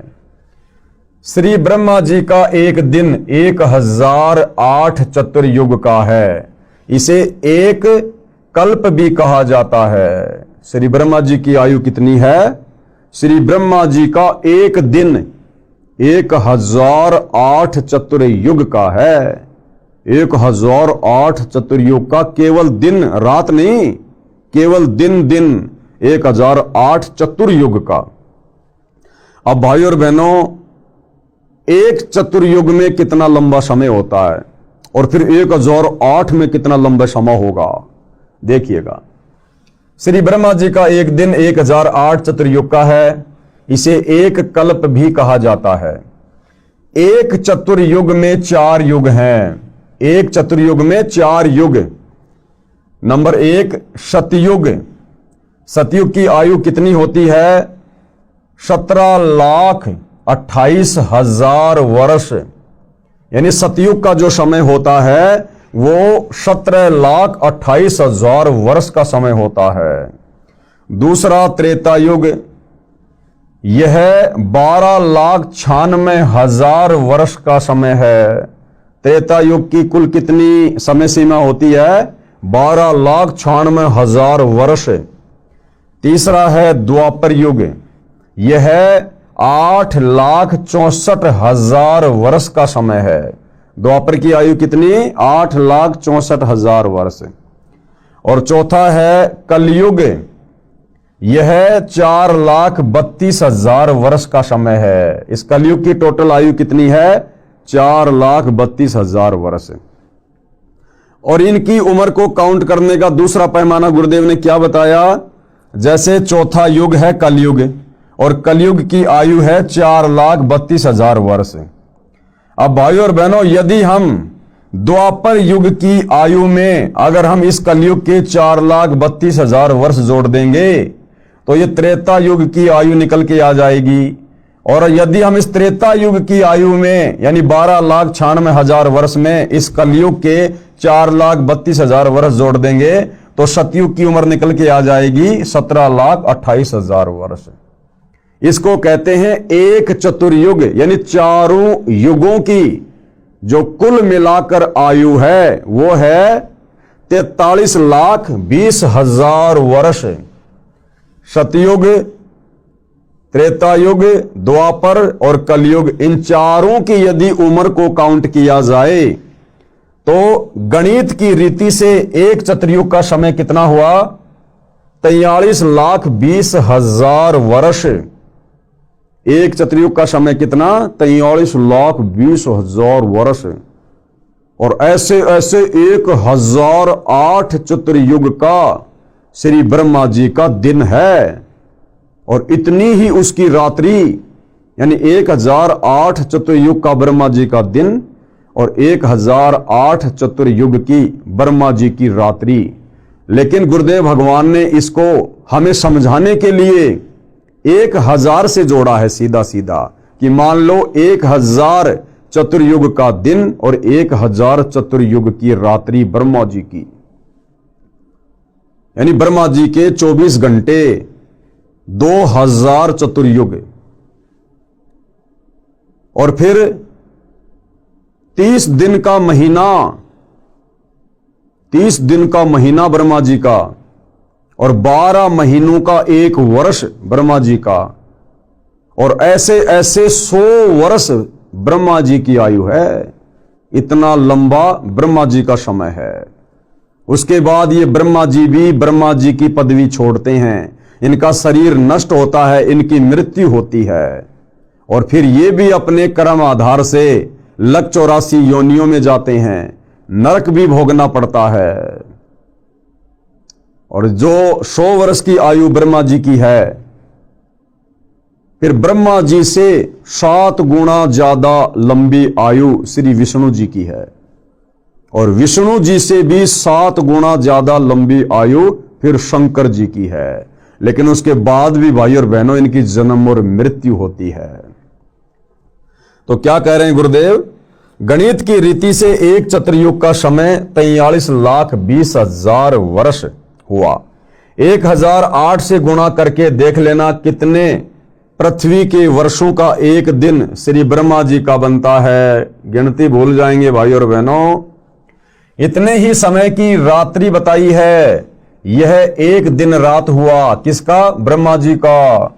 ऐसे 30 दिन व रात का महीना, 12 महीनों का एक वर्ष, और ऐसे ऐसे 100 वर्ष की श्री ब्रह्मा जी की आयु मानते हैं। इतनी लंबी आयु है भाई और बहनों ब्रह्मा जी की। लेकिन उसके बाद भी इनकी मृत्यु होती है। जन्म और मरण इन तीनों देवताओं का भी समाप्त नहीं है। वर्तमान में श्री ब्रह्मा जी 50 वर्ष के होकर 51वें वर्ष में प्रवेश हैं, यानी ब्रह्मा जी अपनी आदि आयु भोग चुके हैं, समाप्त कर चुके हैं। हिंदू साहिबान श्री विष्णु जी तथा श्री शिव जी का जन्म मृत्यु नहीं मानते। जब चर्चा की जाती है तो तीनों को ही अजन्मा तथा अविनाशी कहते हैं। परमात्मा को निराकार बताते हैं। स्वर्ग सर्वोत्तम मोक्ष स्थान मानते हैं, यानी स्वर्ग से ऊपर हिंदू समाज के भाई बहन और कोई भी अच्छा लोक नहीं मानते। गोलोक की भी महिमा बराबर करते रहते हैं, कभी कभी ब्रह्मलोक की भी चर्चा कर लेते हैं। इसके साथ साथ अन्य देवियों और देवताओं की पूजा का तड़का साथ लगाते रहते हैं। इतनी पूजा से भी हिंदू साधकों को संतोष नहीं है। इसके साथ साथ कर्मकांड को पूजा का अहम हिस्सा मानते हैं। कर्मकांड, चौराहे की पूजा करना, ठेकरी की पूजा करना, अन्य किसी पेड़ पौधों की पूजा करना, यानी कर्मकांड भी साथ साथ में करते रहते हैं। यानी मूर्ति पूजा, पितर पूजा, यानी मूर्ति पूजा, पितर पूजा अर्थात श्राद्ध कर्म करना, भूत पूजा यानी मृत्यु के पश्चात शरीर का अंतिम संस्कार करके मरने वाले की गति यानी मुक्ति करवाने के लिए उसकी शेष बची अस्थियों को उठाकर गंगा दरिया के जल में पंडित जी अपने धार्मिक गुरु जी से परवाह करवाना। 13वां या 17वां दिन मनाना, उस दिन पंडित जी को बुलाकर पूजा पाठ करवाते हैं मृतक की गति करवाने हेतु। फिर महीना पूरा होने पर वही गति करवाने की पूजा करवाते हैं। फिर वर्षी क्रिया यानी मृत्यु के 1 वर्ष पश्चात उसी तिथि को फिर गति करवाने के लिए पूजा पंडित जी से करवाते हैं। फिर पिंड भरवाए जाते हैं। गति के अर्थ ही फिर श्राद्ध करवाए जाते हैं। पितरों को तृप्त करने के लिए कहा जाता है कि कौवे को श्राद्ध भोजन अवश्य करवाना चाहिए। यह भी माना जाता है कि हो सकता है मृतक यानी मरा हुआ वो परिवार का व्यक्ति कौवा बन गया हो। गरुड़ पुराण का पाठ करवाना भी कुछ हिंदू साहिबान नहीं चूकते। मृत्यु के पश्चात मृतक के जीव की गति करवाते करवाते दुर्गति करवाकर यानी कौवा बनाकर दम लेते हैं। इतनी पूजा पाठ मरने के बाद, इतने कर्मकांड, और उसके बाद भी पंडित जी कहते हैं भैया श्राद्ध निकालो, छत पे पूरी हलवा डालो। अगर कौवे ने भोग लगा दिया तो हो सकता है तुम्हारे दादाजी, तुम्हारे पिताजी कौवा बन गए हैं। अरे भैया आप तो मुक्ति करवाने के लिए सारे कर्मकांड करवा रहे थे। मुक्ति का अर्थ है कि वो 84 लाख योनियों में ना जाए, वो नरक में ना जाए, केवल सुख में स्थान में जाए, स्वर्ग में जाए। और अंत में वही पंडित जी कहता है कि देखो देखो कौवे ने भोग लगा लिया, तुम्हारे पिताजी कौवा बन गए। यानी चले थे मुक्ति करवाने और करवा दी उस आत्मा की दुर्गति। आश्चर्य। अब गुरुदेव भगवान क्या कह रहे हैं कि पुण्यात्माओं विचार करने की बात है, थोड़े अपने दिमाग पर जोर डालो। शिक्षित हिंदू श्रद्धालु प्रतिदिन श्रीमद् भगवद गीता का पाठ करते हैं। पुराणों को पढ़ना भी हिंदू समाज की पूजा का अहम हिस्सा है। रामायण ग्रंथ व महाभारत ग्रंथ का पढ़ना सुनना मुख्य धर्म कर्म है, परंतु हिंदू श्रद्धालुओं को इन ग्रंथों का यथारूप में ज्ञान बिल्कुल भी नहीं है। यही कारण है कि ढेर सारी पूजा करके भी प्यासे ही हैं, मोक्ष नहीं है। शास्त्र विधि को त्याग के मनमानी साधना में पूरा हिंदू समाज लगा हुआ है। मंदिरों में पूजा हेतु जाना महत्वपूर्ण माना जाता है। तीर्थों पर भ्रमण करके धर्म लाभ उठाना, चारों धामों की यात्रा करके तथा कुंभ के वक्त पर भी में स्नान करके पुण्य कमाना भी नहीं चूकते, जो कि व्यर्थ की पूजा है। यानी भाइयों और बहनों, ये जितनी भी पूजा पाठ जो वर्तमान में हिंदू समाज में की जा रही है, दुनिया भर की गिनती भी नहीं है। ना पवित्र गीता जी में कहीं कोई लेख है, ना वेदों में कहीं इसका जिक्र है। सारे के सारे कर्मकांड हमारे ज्ञानहीन धर्म गुरुओं ने इन शास्त्रों की जानकारी ना होने के चलते आम समाज में उतार दी, और आम समाज बेचारा इन धर्मगुरुओं को प्रकांड ज्ञाता मानकर इनको फॉलो कर रहा है, जिस कारण से पूरे समाज की दुर्गति हुई पड़ी है। एक दिन एक हिंदू साधक से वार्ता हुई। हिंदू साधक यानी किसी हिंदू भगत से जो भक्ति करता है। एक दिन एक हिंदू साधक से वार्ता हुई। वह सुबह सुबह कई मंदिरों में जाता था। उसने ज्ञान चर्चा के दौरान बताया कि आज छुट्टी है, रविवार है। आज 4 मंदिर में गया, शमशान घाट वाले में भी गया। वे चारों शिवजी के मंदिर हैं। मैंने उससे प्रश्न किया। किसने? पूज्य गुरुदेव सतगुरु रामपाल जी कह रहे हैं कि फिर मैंने उससे सवाल किया। यानी वो जो भगत था वो कह रहा था कि आज रविवार था, छुट्टी थी, और आज मैं 4 मंदिरों में जाके आया हूं।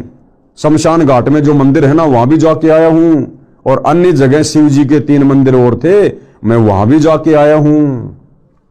तो गुरुदेव भगवान ने उससे सवाल किया कि हे भगत, आपको प्यास लगी हो, आपको शीतल मीठे जल की 3-4 टूटी इकट्ठी लगी मिल जाए, आप एक टूटी को खोलकर जल पियोगे, प्यास बुझ जाएगी। प्यास बुझाने के पश्चात क्या आप 2 फुट पर लगी दूसरी टूटी से भी जल पियोगे? तो गुरुदेव भगवान ने उससे क्या सवाल किया कि भगत जी एक बात बता, आपको भयंकर प्यास लगी है और सामने आपने देखा कि किसी टंकी के 3-4 टूटियां लगी हुई हैं, नल लगे हुए हैं। आपने सबसे पहले वाले नल को खोल के देखा, उसमें बड़ा मीठा शीतल जल है। आपने पानी पी लिया क्योंकि आपको प्यास लग रही थी, आपकी प्यास बुझ गई। क्या आप उसी टंकी में लगी हुई 3-4 जो और नल हैं, टूटियां हैं, क्या आप उनको भी खोलोगे? तो उसने कहा कि नहीं नहीं, आवश्यकता ही नहीं है। अगर मुझे पहली टूटी में पानी मिल गया, मेरी प्यास बुझ गई, तो बाकी टूटियों को मैं क्यों खोलूंगा? मैं मूर्ख हूं क्या? तो गुरुदेव भगवान ने कहा कि हे नादान प्राणी, तू कह रहा कि आज रविवार था, छुट्टी थी, मैं 4 मंदिरों में गया। अगर तेरे को पहले मंदिर में भगवान मिल जाता, तुझे शांति मिल जाती, तो फिर बाकी 3 मंदिरों में धक्के खाने की क्या आवश्यकता थी? इसका मतलब उन मंदिरों में तुझे शांति नहीं मिली, तुझे भगवान नहीं मिला। तो क्या कह रहे हैं गुरुदेव कि प्यास बुझाने के पश्चात क्या आप 2 फुट पर लगी दूसरी टूटी से भी जल पियोगे? उत्तर था कि प्यास बुझने पर कौन दूसरी टूटी को छुएगा? यदि टूटी में जल नहीं मिलता तो साथ वाली सब टूटियों को खोलकर पानी पीने की कोशिश करता। हे भगत, यानी गुरुदेव फिर उसको समझा रहे कि हे भगत, इसी प्रकार आप परमात्मा से आत्मा को तृप्त करने यानी मन्नत मांगने गए। यदि आपको पहले मंदिर से ही तृप्ति हो जाती तो क्या आप 2 किलोमीटर दूर दूसरे मंदिर में जाते? इससे सिद्ध है कि उन मंदिरों में परमात्मा नहीं है, उनमें भगवान की मूर्ति है। सेब की मूर्ति से पेट नहीं भरता, सेब से भरता है। यानी उन मंदिरों में जिन जिन भगवानों की मूर्तियां हैं, उनको देखने से, पूजने से आत्मा की तृप्ति नहीं होगी। उन मंदिरों में जो भगवान है, यथार्थ में उनकी सत भक्ति करने से, सच्चे गुरु से उपदेश लेकर उनके सत भक्ति बीज मंत्र, मूल मंत्र जाप करने से वो देवता जहां तक का लाभ दे सकते हैं, वो लाभ हमें प्राप्त हो सकता है। मात्र उनकी मूर्तियां बनाकर पूजने से, मंदिरों में सजाकर उनकी पूजा करने से, या तीर्थों पर जा जाकर उनकी मूर्तियां पूजने से हमारी आत्मा की तृप्ति नहीं हो सकती है। इससे सिद्ध है कि उन मंदिरों में परमात्मा नहीं है, उनमें भगवान की मूर्ति है। सेब की मूर्ति से पेट नहीं भरता, सेब से भरता है। इसी प्रकार परमात्मा की मूर्ति से परमात्मा का लाभ नहीं मिलता। केवल हमें ज्ञान होगा कि ये मूर्ति किस महापुरुष की है, उस महापुरुष ने अपने जीवन में कौन कौन से अच्छे कार्य किए, कौन कौन से बुरे कार्य किए। हम केवल उस महापुरुष की, उस भगवान की मूर्ति को देखकर हम उसके जीवन से शिक्षा ले सकते हैं, फायदा नहीं ले सकते। फायदा लेने के लिए तो हमने जिस प्रकार उस महापुरुष ने जैसी भक्ति करी, जैसी साधना की, जो यत्न किया, प्रयत्न किया, हमने भी वैसा ही करना पड़ेगा। उसके बाद हमें उस महापुरुष के जैसा फायदा मिलेगा। पवित्र हिंदू समाज में 4 वेद कौन से? ऋग्वेद, यजुर्वेद, सामवेद तथा अथर्ववेद। इनका नाम पूरे सम्मान के साथ लिया जाता है। माना जाता है कि वेदों में परमेश्वर की पूजा व साधना का सर्वोत्तम ज्ञान है। ये बात तो सभी मानते हैं कि भाई वेदों में परमात्मा का ज्ञान है, भक्ति का ज्ञान है। आश्चर्य की बात है कि 80% हिंदू समाज वेदों के विपरीत भक्ति कर्म करते हैं, लेकिन 80% हिंदू समाज के श्रद्धालु साधक उन्हीं वेदों के विपरीत कर्मकांड कर रहे हैं, मूर्ति पूजा कर रहे हैं, मंदिर पूजा कर रहे हैं। तथा 80% हिंदुओं ने वेदों की शकल भी नहीं देखी। बिल्कुल सत्य है भाई और बहनों। आज 21वीं सदी में पैदा होने के बावजूद आप और हम भगत भाई बहन भी अपने जीवन काल में इन वेदों की शकल नहीं देख पाते। यदि सतगुरु रामपाल जी हमें अपनी शरण में लेकर इन सदग्रंथों से परिचित नहीं करवाते तो हम भी अपने पूर्वजों की तरह इसी प्रकार भेड़ चाल में चलते रहते। जैसा हमारे धर्मगुरु हमें बताते रहते, हम उन्हीं को सत्य मानकर आगे बढ़ते रहते और अंत में हमारी मुक्ति नहीं बल्कि दुर्गति का रास्ता खुला हुआ होता। अब गुरुदेव भगवान कह रहे हैं विशेष यानी ध्यान देने योग्य बातें। विशेष हिंदू समाज श्रीमद् भगवद गीता को चारों वेदों का सार तथा संक्षिप्त रूप मानते हैं, क्योंकि 4 वेद भाई और बहनों बहुत ही मोटे ग्रंथ हैं, आम आदमी उनको नहीं पढ़ सकता। इसलिए महर्षि वेद व्यास जी ने चारों वेदों का संक्षिप्त ज्ञान गीता में लिख कर छोड़ दिया, लिपिबद्ध कर दिया। तो ये बात तो समस्त हिंदू समाज के लोग मानते हैं, गुरुजन भी मानते हैं कि श्रीमद् भगवद गीता में चारों वेदों वाला ज्ञान संक्षिप्त रूप में है, यानी शॉर्ट में है। हिंदू समाज श्रीमद् भगवद गीता को चारों वेदों का सार तथा संक्षिप्त रूप मानते हैं। गीता में वेद ज्ञान निष्कर्ष रूप में संक्षेप में कहा है, यह भी निर्विरोध राय है, यानी इस बात को सब मानते हैं। किसी बाबा की मृत्यु के पश्चात उसके शरीर को धरती में गाड़कर उसके ऊपर यादगार रूप में मंडी यानी छोटा मंदिर बनाकर फिर उसकी धोख खाना यानी पूजा करना, मत्था टेकना शुरू कर देते हैं। अपने जनों की मृत्यु के पश्चात उनके लिए घर या खेत में पितृ स्थान बनाते हैं। 4-5 ईंटों को रखकर एक झोपड़ी रूप बनाकर उस पर ज्योति जलाना भी पूजा का हिस्सा माना जाता है। यह है मुख्य पूजा पवित्र हिंदू समाज की, यानी वर्तमान में ये पूजा रह गई हिंदू समाज की। जो अपने आप को कहते हैं हम सनातनी हैं, हम वैदिक हैं, हम वेदों के रास्ते पर चल रहे हैं, हमारे से सर्वश्रेष्ठ भक्ति किसी की नहीं है, ना ईसाइयों की, ना मुसलमानों की, ना सिखों की। तो गुरुदेव भगवान यहां हमें निष्कर्ष दे रहे हैं कि नालायकों, तुमने तो केवल वेदों की शकल देखी है, बाकी सारी साधना वेदों के और गीता जी के विरुद्ध कर रहे हो। यह है मुख्य पूजा पवित्र हिंदू समाज की। अब आगे किसी ने सवाल किया भाई और बहनों, जिसका जवाब पूज्य गुरुदेव भगवान देंगे। प्रश्न नंबर 1, हिंदू धर्म के पवित्र शास्त्रों की स्थिति क्या है? उत्तर दे रहे हैं गुरुदेव भगवान, चारों वेद परमात्मा दत्त हैं, प्रभु दत्त हैं, यानी परमात्मा के द्वारा दिया गया ज्ञान चारों वेदों में है। तथा श्रीमद् भगवद गीता चारों वेदों का संक्षिप्त रूप यानी सारांश है। इसलिए गीता भी प्रभु द्वारा दिया गया ज्ञान है, यानी जो ज्ञान वेदों वाला काल ब्रह्म ने दिया, वही ज्ञान गीता वाला काल ब्रह्म के द्वारा ही दिया गया है, क्योंकि गीता जी चारों वेदों का शॉर्ट रूप है, संक्षिप्त रूप है। प्रश्न 2, किस प्रभु के द्वारा चारों वेद प्रदान किए गए? उत्तर दे रहे हैं गुरुदेव, परम अक्षर ब्रह्म यानी सत्य पुरुष ने प्रदान किए। यानी सर्वप्रथम भाई और बहनों, ये वेदों का ज्ञान इस काल ब्रह्म को, ज्योति निरंजन को, ब्रह्मा विष्णु महेश के पिताजी को, दुर्गा के पति को, इस 21 ब्रह्मांड के राजा स्वामी भगवान, उसको कुछ भी को, काल ब्रह्म जिसने गीता का ज्ञान बोला, सर्वप्रथम ये सारे वेद, इन वेदों का ज्ञान उस परम अक्षर ब्रह्म ने, सत्य पुरुष ने, कबीर देव ने इस काल ब्रह्म को दिए थे।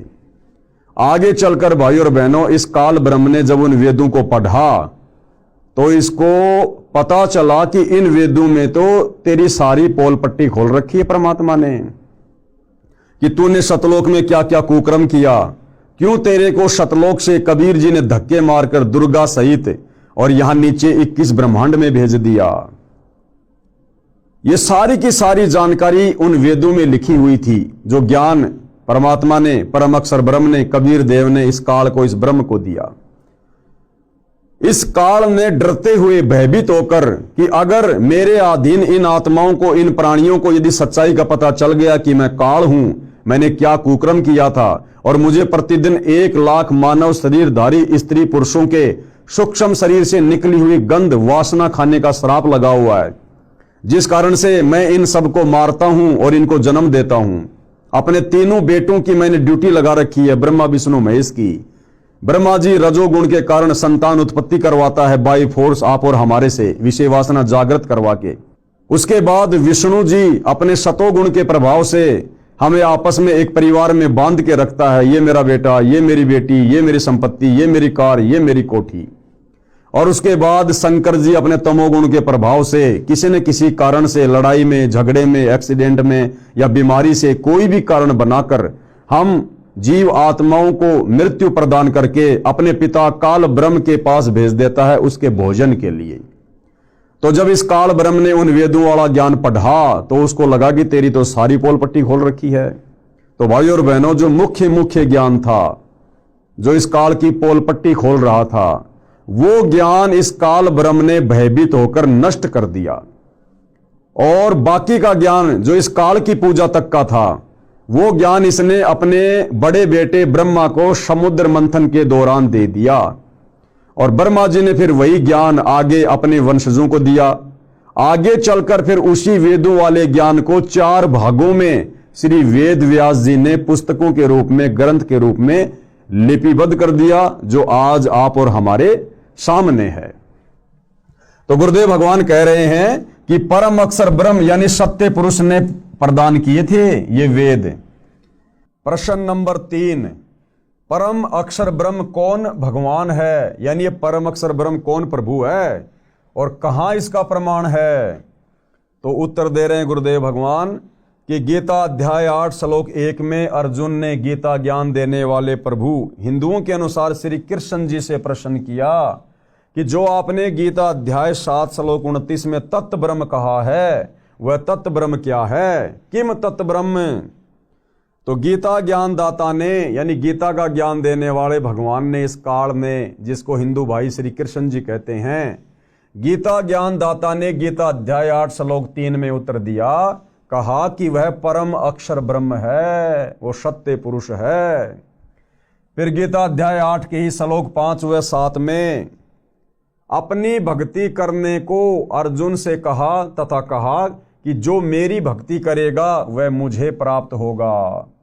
फिर गीता अध्याय 8 के श्लोक 8, 9, 10, 20 व 22 में अपने से अन्य परम अक्षर ब्रह्म की भक्ति करने को कहा है। यह भी कहा है कि वह सच्चिदानंद घन ब्रह्म यानी परम अक्षर ब्रह्म ही सर्वस्व धातारम यानी सबका धारण पोषण करने वाला है। जो साधक उसकी भक्ति करता है उसे प्राप्त होता है, यानी परम अक्षर ब्रह्म की साधना करके वो परम अक्षर ब्रह्म के लोक सतलोक में चला जाता है। पवित्र गीता ज्ञान वक्ता की भक्ति की उपलब्धि, यानी पवित्र गीता जी का ज्ञान जो इस काल ब्रह्म ने दिया है, हिंदू समाज जिसे श्री कृष्ण मानता है, कहते हैं इस काल ब्रह्म की भक्ति करने से, ओम नाम के जाप की भक्ति करने से उस साधक को क्या प्राप्त होगा, कौन से लोक में जाएगा, उसके बाद फिर जन्म और मरण में आएगा। तो पवित्र गीता ज्ञान वक्ता की भक्ति की उपलब्धि। फिर गीता अध्याय 8 श्लोक 13 में अपनी भक्ति का मंत्र केवल ओम एक अक्षर कहा है। मूल पाठ यानी गीता जी अध्याय 8 श्लोक नंबर 13 का ये श्लोक है, जिसमें गीता ज्ञान देने वाला ये काल, ये ब्रह्म अपनी भक्ति के मंत्र के विषय में कह रहा है। और क्या कह रहा है? ओम इति एक अक्षरम, यानी मेरी भक्ति का केवल एक ओम अक्षर है। ओम इति एक अक्षरम ब्रह्म व्यवहारण माम अनुस्मरण, यानी मुझ ब्रह्म की भक्ति के जाप करने का केवल एक ओम अक्षर है। ओम इति एक अक्षरम ब्रह्म व्यवहारन माम अनुस्मरण, ये परियाति तजन देहम शयाति परमाम गतम। जो अंतिम श्वास तक इसका जाप करता है, मरते वक्त तक, वो मेरी वाली इस परम गति को प्राप्त हो जाता है। और काल की भक्ति से मिलने वाली परम गति क्या है? वो साधक ब्रह्म का ओम नाम का जाप करते करते जो शरीर छोड़ता है वो इस ब्रह्म के ब्रह्मलोक में चला जाता है, यानी वो महास्वर्ग में चला जाता है कुछ समय के लिए। ये इसकी भक्ति की परम गति है, परम उपलब्धि है। अब गुरुदेव भगवान हमें विशेष तौर पर समझा रहे हैं, अर्थात माम ब्रह्म यानी मुझ ब्रह्म यानी गीता ज्ञानदाता का ओम इति एकाक्षरम, केवल एक अक्षर ओम है, यानी काल की भक्ति का मंत्र केवल ओम है। ये यानी जो इसका अनुस्मरण यानी उच्चारण करके सुमरण करता हुआ परियाति तजन देहम यानी शरीर त्याग कर जाता है, स यानी वह साधक याति परमाम गतिम ओम मंत्र से मिलने वाली परम गति यानी ब्रह्मलोक को प्राप्त होता है। ब्रह्मलोक में काल ब्रह्म रहता है। ये काल कहाँ रहता है? ब्रह्मलोक में, सबसे ऊपर, जहां बैठकर 21 ब्रह्मांड में सभी के ऊपर कंट्रोल करता है। प्रश्न नंबर 4, यह कहां प्रमाण है कि ओम नाम का जाप करने वाले ब्रह्मलोक में जाते हैं और ब्रह्म भी ब्रह्मलोक में रहता है? यानी फिर सवाल किया गया गुरुदेव भगवान से कि इसका कहां प्रमाण है कि ओम नाम की साधना करने वाले ब्रह्मलोक में जाएंगे और ये काल उसी ब्रह्मलोक में रहता है। तो गुरुदेव भगवान यहां इसका उत्तर दे रहे हैं। उत्तर श्री देवी महापुराण के 7वें स्कंद के अध्याय 36 में। भाई और बहनों, आप भाई बहनों की आंखें खोलने के लिए, विशेषकर हिंदू समाज से जुड़े हुए भाई बहन जो ज्ञानहीन धर्म गुरुओं के अनुयायी बने हुए हैं, शिष्य बने हुए हैं, जो शास्त्र विरुद्ध साधना को सत्य साधना मानकर अपना जीवन बर्बाद करने की दिशा में आगे बढ़ रहे हैं, उन समस्त हिंदू धर्म के श्रद्धालुओं से प्रार्थना है, सतगुरु रामपाल जी यानी ये तत्वदर्शी संत केवल अपने मुख से बाकी धर्म गुरुओं की तरह उआबाई नहीं बकते। कौन सी बात का कहाँ प्रमाण है? और हमारे धर्मशास्त्रों में, जिनको हम हिंदू धर्म के मानने वाले बिल्कुल सत्य मानते हैं, उन्हीं शास्त्रों का हवाला गुरुदेव भगवान दे रहे हैं। कौन सी पुस्तक है, किस अध्याय में है, कौन सा श्लोक है, और अगर ज्यों का त्यों लिखा हुआ मिल जाए तो भाई और बहनों, उन नकली धर्मगुरुओं को और उनके शास्त्र विरुद्ध अध्यात्म ज्ञान को छोड़ने में हमने तनिक भी देरी नहीं करनी चाहिए। अन्यथा यदि यह समय निकल गया, ये वर्तमान समय भक्ति युग का समय है, अगर ये समय हमारे हाथ से निकल गया, यदि हमने सतगुरु रामपाल जी को ना पहचान कर इनके द्वारा प्रदान की जा रही शास्त्र अनुकूल सत भक्ति को ग्रहण नहीं किया, तो भाइयों और बहनों, जिस प्रकार से हमारे पूर्वज आज भूत बने हुए हैं, पितर बने हुए हैं, उनकी दुर्गति हो रही है, नरक में कष्ट भोग रहे हैं, जन्म और मरण के चक्कर में फंसे हुए हैं, आप और हमारी भी वही दुर्गति होगी, वही दुर्गति।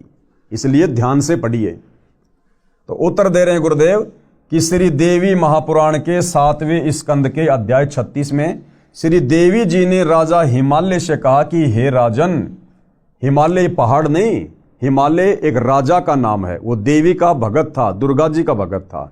तो दुर्गा देवी अपने भगत राजा हिमालय को ज्ञान उपदेश देते समय कह रही है, हिमालय से कहा कि हे राजन, और बातें छोड़कर यानी और सबकी भक्ति छोड़कर केवल ओम नाम का स्मरण कर। और बातें छोड़कर यानी और सबकी भक्ति छोड़कर। दुर्गा करिए कि मेरी भक्ति भी छोड़ दे। अगर तुझे उस ब्रह्मलोक में जाना है, ज्यादा लंबे समय के लिए अगर तुझे वहां पर रहना है, तो और सब बातें छोड़ दे, यानी मेरी दुर्गा की पूजा भी छोड़ दे। बाकी सबकी भक्ति छोड़कर केवल ओम नाम का स्मरण कर, जो कि इस काल ब्रह्म का जाप है। ओम नाम का स्मरण कर, जिसके स्मरण से तू ब्रह्म को प्राप्त हो जाएगा, जो दिव्य आकाश रूप ब्रह्म लोक में रहता है। तो ये प्रमाण है भाई और बहनों, आप जी पुस्तक खोलकर देख सकते हैं। श्री देवी महापुराण गीता प्रेस गोरखपुर से प्रकाशित आप जी ये जो अध्याय दिया गया है कि उसके 7वें स्कंद के 36वें अध्याय में श्री देवी जी ने राजा हिमालय से कहा कि हे राजन, और बातें छोड़कर यानी और सबकी भक्ति छोड़कर केवल ओम नाम का सुमरण कर, जिसके सुमरण से तू ब्रह्म को प्राप्त होगा। तो ब्रह्म को प्राप्त होगा ये प्रमाण हो गया। और वो ब्रह्म कहाँ रहता है? वो दिव्य आकाश रूप ब्रह्म लोक में रहता है, ये प्रमाण हो गया। ध्यान रहे, गीता अध्याय 8 श्लोक 16 में कहा है कि ब्रह्म लोक में गए साधक यानी भगत भी पुनरावर्ती यानी आवागमन यानी जन्म मरण के चक्कर में है। आपको ये ना समझे कि भाई 21 ब्रह्मांड के स्वामी गीता ज्ञानदाता काल ब्रह्म का ओम नाम का जाप करके हम तो उसके ब्रह्म लोक में चले जाएंगे तो हमारी मुक्ति हो गई। फिर यही ब्रह्म आगे चलकर गीता अध्याय 8 श्लोक नंबर 16 में कह रहा है कि ब्रह्म लोक पर्यंत सर्वलोक पुनरावर्ती में है, यानी आवागमन में है, जन्म और मरण में है, पूर्ण मुक्ति नहीं है इस ब्रह्म की साधना करने से। ध्यान रहे, गीता अध्याय 8 श्लोक 16 में कहा है कि ब्रह्म लोक में गए भगत भी पुनरावर्ती यानी आवागमन अर्थात जन्म मरण के चक्कर में ही है। फिर आगे सवाल किया गया है, क्वेश्चन नंबर 5, हिंदू पक्ष गीता अध्याय 8 श्लोक 16 में यह भी कहा है कि हे अर्जुन, ब्रह्म लोक पर्यंत सब लोग पुनरावर्ती में है, परंतु कुंती पुत्र यानी अर्जुन मुझको प्राप्त होकर पुनर्जन्म नहीं होता। अब भाइयों और बहनों, यहां पर ये जो गीता के अनुवादक हैं, इन्होंने अपनी अटबट करनी शुरू कर दी। इन्होंने गीता के इस अध्याय के इस श्लोक का गलत अर्थ निकाल दिया कि हे अर्जुन, मुझको प्राप्त होकर फिर भगत फिर प्राणी पुनर्जन्म को प्राप्त नहीं होता। लेकिन इसका अर्थ ये नहीं है। इसका यथार्थ अर्थ आपको सतगुरु रामपाल जी के कर कमल से लिखा हुआ बताएंगे। अन्यथा भाइयों और बहनों, ये गीता ज्ञान देने वाला ब्रह्म पहले कह चुका है कि हे अर्जुन, तेरे और मेरे बहुत जन्म हो चुके हैं, तू नहीं जानता, मैं जानता हूं। हे अर्जुन, मेरे जन्म को, मेरी उत्पत्ति को ये देवता लोग, ये ऋषि लोग नहीं जानते, क्योंकि ये सारे मेरे से उत्पन्न हैं। फिर भला वो ब्रह्म ये कैसे कहेगा आगे कि मुझे प्राप्त होकर फिर प्राणी का पुनर्जन्म नहीं होता। तो भाइयों और बहनों, ये सारी की सारी अटपट गीता का अनुवाद करने वाले अनुवादकों की है। ये इनका मनमुखी अनुवाद है, क्योंकि इनको तत्व ज्ञान नहीं था। इनकी बुद्धि श्री कृष्ण से ऊपर नहीं जा रही थी। इन्होंने श्री कृष्ण जी को अर्थात श्री विष्णु जी को ही सुप्रीम गॉड मान रखा था, जिस कारण से ये लोग यथावत गीता जी का अनुवाद नहीं कर पाए। इसको हम फिर से पढ़ेंगे भाइयों और बहनों। प्रश्न 5, हिंदू पक्ष गीता अध्याय 8 श्लोक 16 में यह भी कहा है कि हे अर्जुन, ब्रह्म लोक पर्यंत सब लोग पुनरावर्ती में है, यानी जन्म मरण में है, आवागमन में है, परंतु कुंती पुत्र मुझको प्राप्त होकर पुनर्जन्म नहीं होता। इससे स्पष्ट है कि गीता ज्ञान देने वाले को प्राप्त होकर पुनर्जन्म नहीं होता। उत्तर अब गुरुदेव बता रहे सच्चाई क्या है। इस श्लोक का अनुवाद गलत किया है। गुरुदेव कह रहे हैं कि हमारे धर्म गुरुओं ने इसका गलत अनुवाद किया है। विचार करो, गीता के ज्ञान देने वाले ने गीता अध्याय 8 श्लोक 13 में अपनी भक्ति का केवल एक ओम अक्षर बताया है। श्री देवी महापुराण के 7वें स्कंद में स्पष्ट है कि ओम नाम का जाप करने वाला ब्रह्मलोक में जाता है, ब्रह्म को प्राप्त होता है, ब्रह्मलोक में रहता है। गीता अध्याय 8 श्लोक 16 में स्पष्ट है कि ब्रह्मलोक में गए भगत यानी साधक भी पुनरावर्ती यानी जन्म मरण के चक्कर में है, वहां जाकर भी पुनः जन्म लेना होता है, पृथ्वी पर आना पड़ता है। ब्रह्म तो ब्रह्मलोक में रहता है। श्री देवी पुराण में प्रमाण है, ब्रह्म को प्राप्त करने वाला ही तो ब्रह्मलोक में जाएगा, तभी तो ब्रह्म को प्राप्त होगा। गीता अध्याय 8 श्लोक 16 में यही कहा है कि ब्रह्मलोक में जाने वाले भी जन्म मृत्यु के चक्कर में है। यदि गीता अध्याय 8 श्लोक 13 के मूल पाठ को ध्यान से देखें तो उसमें कहा है माम ब्रह्म यानी मुझ ब्रह्म का केवल एक ओम अक्षर है। मेरे से अन्य अनुवादकों ने, कौन कह रहे हैं? सतगुरु रामपाल जी, कि मेरे से अन्य अनुवादकों ने गीता अध्याय 8 श्लोक 16 का अनुवाद ठीक नहीं किया है। दास यानी लेखक सतगुरु रामपाल जी ने ठीक किया है, जो आगे किया हुआ है, यानी आगे हम देखेंगे। यदि अन्य अनुवादकों का सरलार्थ गीता अध्याय 8 श्लोक 16 का ठीक माने कि मुझे प्राप्त होकर पुनर्जन्म नहीं होता, यानी बाकी जितने भी गीता जी के अनुवादक हैं जो गीता अध्याय 8 श्लोक नंबर 16 का गलत अनुवाद कर रहे हैं कि हे अर्जुन, मेरे ब्रह्मलोक में जाने के बाद फिर जन्म और मृत्यु नहीं होती, तो गुरुदेव भगवान कह रहे हैं यदि हम इन अनुवादकों के इस अनुवाद को यदि हम सत्य माने तो फिर गीता जी के बाकी अध्याय फिर उनका क्या होगा? फिर वो झूठे साबित हो जाएंगे। क्यों? क्योंकि ये गीता ज्ञान देने वाला काल ब्रह्म पहले कह चुका है। क्या?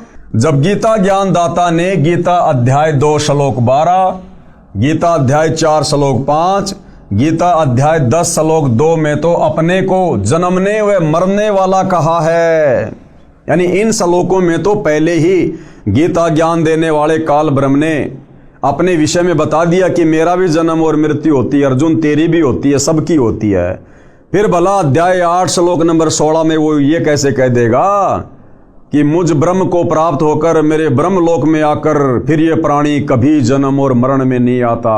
तो भाइयों और बहनों, ये अनुवादकों ने उनको तत्व ज्ञान ना होने के कारण, इन धर्म ग्रंथों की वास्तविक स्थिति का ज्ञान ना होने के कारण इन लोगों ने इस ब्रह्म को ही फाइनल गॉड मान लिया, फाइनल परमात्मा मान लिया, और इनकी बुद्धि इससे आगे नहीं गई और इन्होंने यही अपनी तरफ से अनुवाद कर दिया कि मुझ ब्रह्म को प्राप्त होकर फिर प्राणी जन्म और मरण में नहीं आता, जबकि गीता जी में खुद ये गीता ज्ञान देने वाला ब्रह्म गीता अध्याय 2 श्लोक 12, गीता अध्याय 4 श्लोक 5 और गीता अध्याय 10 श्लोक 2 में स्पष्ट कर रहा है कि मेरे जन्म और मृत्यु होती है। अर्जुन तू नहीं जानता, मैं जानता हूं। गीता ज्ञान दाता ने अपनी साधना का एक ओम अक्षर बताया है, तो वह ब्रह्म हुआ, यानी ओम इति एक अक्षर माम ब्रह्म अनुस्मरण, क्योंकि ओम नाम जाप तो ब्रह्म का है। जब वह स्वयं ही जन्मता मरता है तो गीता ज्ञान देने वाला ये नहीं कह सकता कि मुझे प्राप्त होकर पुनर्जन्म नहीं होता। गीता अध्याय 8 श्लोक 16 का अन्य अनुवादकों ने अनुवाद गलत किया है। इसी कारण से तो भाइयों और बहनों ये बिजली पड़ी हुई है।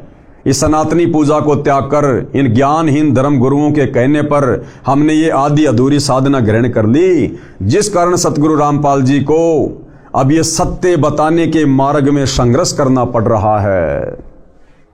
गीता ज्ञानदाता ने स्वयं गीता के कई श्लोकों में अपना जन्म व मृत्यु बताया है।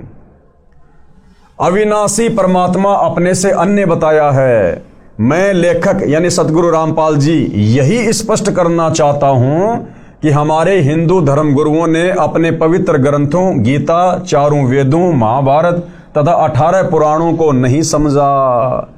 अगर ये हमारे नादान धर्म गुरु आचार्य शंकराचार्य, आदि शंकराचार्य, अगर ये हमारे हिंदू धर्म के इन पवित्र ग्रंथों को, गीता जी को, 18 पुराणों को, वेदों को यदि अच्छे से समझ पाते तो आज भाई और बहनों इस प्रकार के गलत अनुवाद ना करते और ना ही इस हिंदू समाज को शास्त्र विरुद्ध साधना पर लगाते।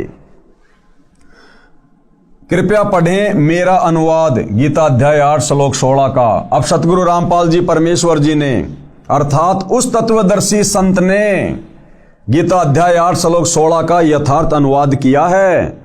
जिस तत्वदर्शी संत के विषय में गीता ज्ञान देने वाला काल ब्रह्म गीता अध्याय 4 श्लोक नंबर 34 में कह रहा कि हे अर्जुन, अगर तुझे कंप्लीट अध्यात्म की जानकारी चाहिए, अगर तुझे पूर्ण शांति चाहिए, मोक्ष प्राप्त करना है तो किसी तत्वदर्शी संत की खोज कर ले। तो भाई और बहनों, वो तत्वदर्शी संत वर्तमान में सतगुरु रामपाल जी है जो हमारे को यथार्थ अध्यात्म की जानकारी दे रहे हैं। और अब सतगुरु रामपाल जी ने गीता अध्याय 8 श्लोक नंबर 16 का यथार्थ अनुवाद करके इस पुस्तक के माध्यम से हिंदू समाज के सामने पेश किया है। केवल धैर्यपूर्वक निष्पक्ष होकर इसको समझने की आवश्यकता है। गीता अध्याय 8 श्लोक 16 का यथार्थ अनुवाद। हे अर्जुन, ब्रह्मलोक पर्यंत सब लोक पुनरावर्तीन यानी पुनरावर्ती में है, आवागमन में है, जन्म मरण में है, यानी जहां जाकर भी पीछे संसार में आना पड़े। पुनरावर्ती का मतलब है जहां जाने के बाद वापस संसार में आना पड़े। ऐसे है तू, परंतु कौनते, हे कुंती पुत्र, न विदते, जो ये नहीं जानते। न विदते का मतलब है जो ये नहीं जानते। क्या नहीं जानते? कि मेरे ब्रह्मलोक में जाने के बाद भी साधक को वापस आना पड़ता है। न विदते, जो यह नहीं जानते, माम उपेते, मुझे प्राप्त होकर भी उनका पुनर्जन्म होता है।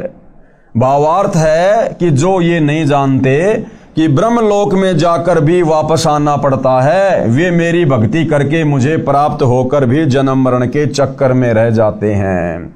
ये है भाई और बहनों गीता अध्याय 8 श्लोक नंबर 16 का यथार्थ अनुवाद, जिसके अभाव में नादान हिंदू समाज ने इस काल ब्रह्म को ही सर्वश्रेष्ठ परमात्मा मान लिया और ये सोचकर कि ओम नाम के जाप से हमारी मुक्ति हो जाएगी, जन्म मरण से छुटकारा मिल जाएगा। लेकिन भाई और बहनों, जन्म मरण से छुटकारा इस काल से ऊपर जो सर्वश्रेष्ठ परमात्मा है, उत्तम पुरुषतु अन्य परमात्मा इति उधारते, उस परम अक्षर ब्रह्म की भक्ति करनी पड़ेगी।